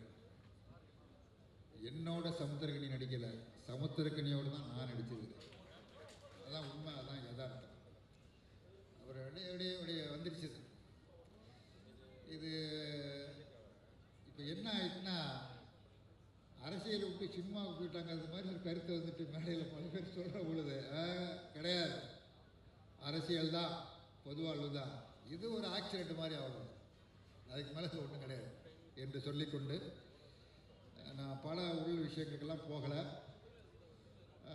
திரையரங்கங்களில் விரைவில் வரும், நீங்கள் பார்த்து அது சரியா தவறா என்பதை நீங்கள் முடிவு செய்வதற்கு உங்களுடைய முடிவுக்கு அதை விட்டு கொடுங்க. இப்போ கதையை பூரா சொன்னால் அப்புறம் தான் கதை கட்டுச்சு, அப்புறம் போய் படம் பார்க்கணும் நினைப்பு வந்துட்டுனா, அதனால் தியேட்டரில் போய் நீங்கள் பார்த்துக்கொள்ளலாம். நம்முடைய அழைப்பை ஏற்று இங்கே வருகை இருந்த நம்முடைய மாண்புமிகு தமிழ்நாடு முதலமைச்சர் அவர் பேசுகிற பொழுதே சொன்னார், நான் திரைத்துறையை விட்டு விலகி 4 ஆண்டு காலம் ஆகிறேன், எந்த நிகழ்ச்சிக்கும் போவது இல்லை, உங்களால் தான் நான் வரலன்னு சொல்லிட்டு சொன்னார். அதுதான் உண்மை. அந்த அடிப்படையில் நிறைய வேலை, ஒரு மதுரைக்கு சென்று திரும்ப தஞ்சைக்கு வர வேண்டும், இப்படி பல்வேறு பணிகளுக்கு மத்தியில் இங்கே வந்து இந்த நிகழ்ச்சியில் கலந்து கொண்டு சிறப்பித்த அவருக்கும், அதே போல் காங்கிரஸ் கட்சியினுடைய தலைவர் செல்வ பெருந்தகை, மறுமலர்ச்சி திராவிட முன்னேற்ற கழகத்தினுடைய பொதுச் செயலாளர் அண்ணன் வைகோ, இந்திய கம்யூனிஸ்ட் கட்சியினுடைய மாநில செயலாளர் தோழர் வீரபாண்டியன், மார்க்சிஸ்ட் கட்சியினுடைய மாநில செயலாளர் தோழர் சண்முகம், விடுதலை சிறுத்தைகள் கட்சியினுடைய தலைவர் அருமை தோழர் திருமாவளவன், இந்திய யூனியன் முஸ்லீம் லீக்கினுடைய அகில இந்திய தலைவர் மாமா KM காதர் முகைதீன், அதேபோல் மனிதநேய மக்கள் கட்சியின் சார்பாக வந்து உரையாற்றிய தோழர் CPI ML விடுதலை கட்சியினுடைய மாநில செயலாளர் தோழர் ஆசை தம்பி மற்றும் அமைப்புகளின் சார்பில் இங்கே வந்து கலந்து கொண்டு நமக்கு ஆதரவளித்து நமது பாராட்டி சென்ற அனைவருக்கும் நன்றி தெரிவித்துக் கொள்கிறேன். அதேபோல் திரைப்பட துறையில் பணியாற்றி கொண்டிருக்கக்கூடிய எங்கள் குழுவோடு ஒரு குடும்பமாக இதில் என்னென்னா ஒரு பிரபல்யமான அறிமுகமான நடிகர் அப்படின்னா மரியாதைக்குரிய நம்ம சமுத்திரக்கனி மட்டும்தான். மற்றபடி இதில் உள்ளவர்கள் எல்லோருமே ரொம்ப அறிமுகம்லாம் கிடையாது. ஆனால் சிறந்த நடிகர்கள், மிகச்சிறந்த நடிகர்கள் எல்லாருமே ஒவ்வொருத்தரும் சிறப்பாக செய்திருக்கிறாங்க. நான் எப்படி செஞ்சுருக்கேன்னு எனக்கு தெரியாது. மற்றவர்கள் எல்லாருமே மிகச்சிறப்பாக செய்திருக்கிறாங்க. நல்ல நகைச்சுவையான காட்சிகள்லாம் உண்டு. அங்கே ஒருத்தர் நிற்கிறாரு பாருங்க, கண்ணாடி போட்டுக்கிட்டு கீழே. அவர் தண்ணி அடிக்கிறதுக்கு தண்ணி வாங்கி வச்சுருப்பார். தண்ணி அதை இன்னொரு ஆள் எடுத்து சாப்பிட்ருவார் அந்த டிஃபன் பாக்ஸில். அதை திறந்து பார்த்தோன்னே இவருக்கு பெரிய ஏமாற்றம், பெரிய கோபம். அவரை தாக்கணுன்னு அவர் கல் எடுத்துகிட்டு போவார். அவர் அருவாலை வச்சு தீட்டுவார். அத்தோட இவர் ஓடி போயிடுவார். இந்த மாதிரியான பல காட்சிகள்லாம் அதில் இருக்குது. அந்த மாதிரி ஒவ்வொருத்தருமே அது மாதிரி இந்த பேச விட்டுருந்தா நல்லா பேசியிருப்பார். அற்புதமாக, பயங்கரமாக, மிகச்சிறப்பான நடிகர். இந்த மாதிரி எல்லாருமே ஒவ்வொருத்தரும் மிகச்சிறப்பாக, ஒவ்வொரு பேரையும் குறிப்பிட்டு சொல்வதற்கு நேரம் இல்லை. எல்லாருமே சிறப்பான பங்களிப்பை செய்திருக்கிறார்கள். அதே போல் கேமராமேன், மற்ற தொழில்நுட்ப பணிகளை மேற்கொண்ட நண்பர்கள் எல்லோருமே என்னென்னா, இது ஒரு வியாபார ரீதியாக யாருமே இதில் பங்கெடுக்கலை. ஒரு குடும்பமாக இருந்து செஞ்சால் என்ன செய்வாங்களோ அந்த மாதிரி ஒரு பரிபூர்ணமான, ராத்திரி பகல் பாராமல் கடுமையான வெயிலில் பூரா வயல்வெளியில் எடுத்தது. பெரிய அளவுக்கு ஒத்துழைப்பை செய்திருக்கிறார்கள் அவர்களுக்கும். அதே மாதிரி குறிப்பாக இந்த படம் எடுக்கப்பட்ட கிராமம் முழுக்க பெருமளவுக்கு 90% 90% எடுக்கப்பட்டது குடவாசல் அருகில் உள்ள நெய்க்குப்பை என்கிற கிராமம். அந்த கிராமத்தினுடைய ஊராட்சி மன்ற தலைவர் பாலு இங்கே மேடையில் நம்முடைய சமுத்திரக்கனி அவர்களுக்கு சிறப்பு செய்தார்கள். அதே போன்று சரவணன். அந்த கிராமத்தில் உள்ள மக்கள், அந்த கிராமத்து மக்கள் முழுமையாக இந்த படத்திற்காக தங்களது பங்களிப்பை செய்து படத்தில் நடிக்கவும் செய்தார்கள். எல்லோருமே, சரவணன் நடிச்சிருக்காரு, பாலும் நடிச்சிருக்கிறார், எல்லாருமே நடிச்சிருக்கிறாங்க. அத்தனை பேரும் சிறப்பாக செய்திருக்கிறாங்க அவர்களுக்கு. அதே மாதிரி மற்ற எல்லா இடக்கும் பெங்களூரு அங்கே இருந்தெல்லாம் நான் ஊரெலாம் இப்போ வரிசையாக சொல்ல எல்லாம் பின்னாடி உட்காந்துருக்குறாங்க. அதில் ஒருத்தரை பார்த்தா மோடி மாதிரி இருக்கும். மோடி மாறி தான் இருக்கும், மோடி இல்லை, மோடி மாறி இருக்கும் ஒருத்தர். அவர் தான் அந்த நிலத்தை பறிக்கிறதுக்குள்ள முயற்சியெல்லாம் மேற்கொள்கிறவர். இந்த மாதிரி எல்லோருமே மிகச்சிறப்பான முறையில் பங்களிப்பை செலுத்தியிருக்கிறார்கள். அதே போல்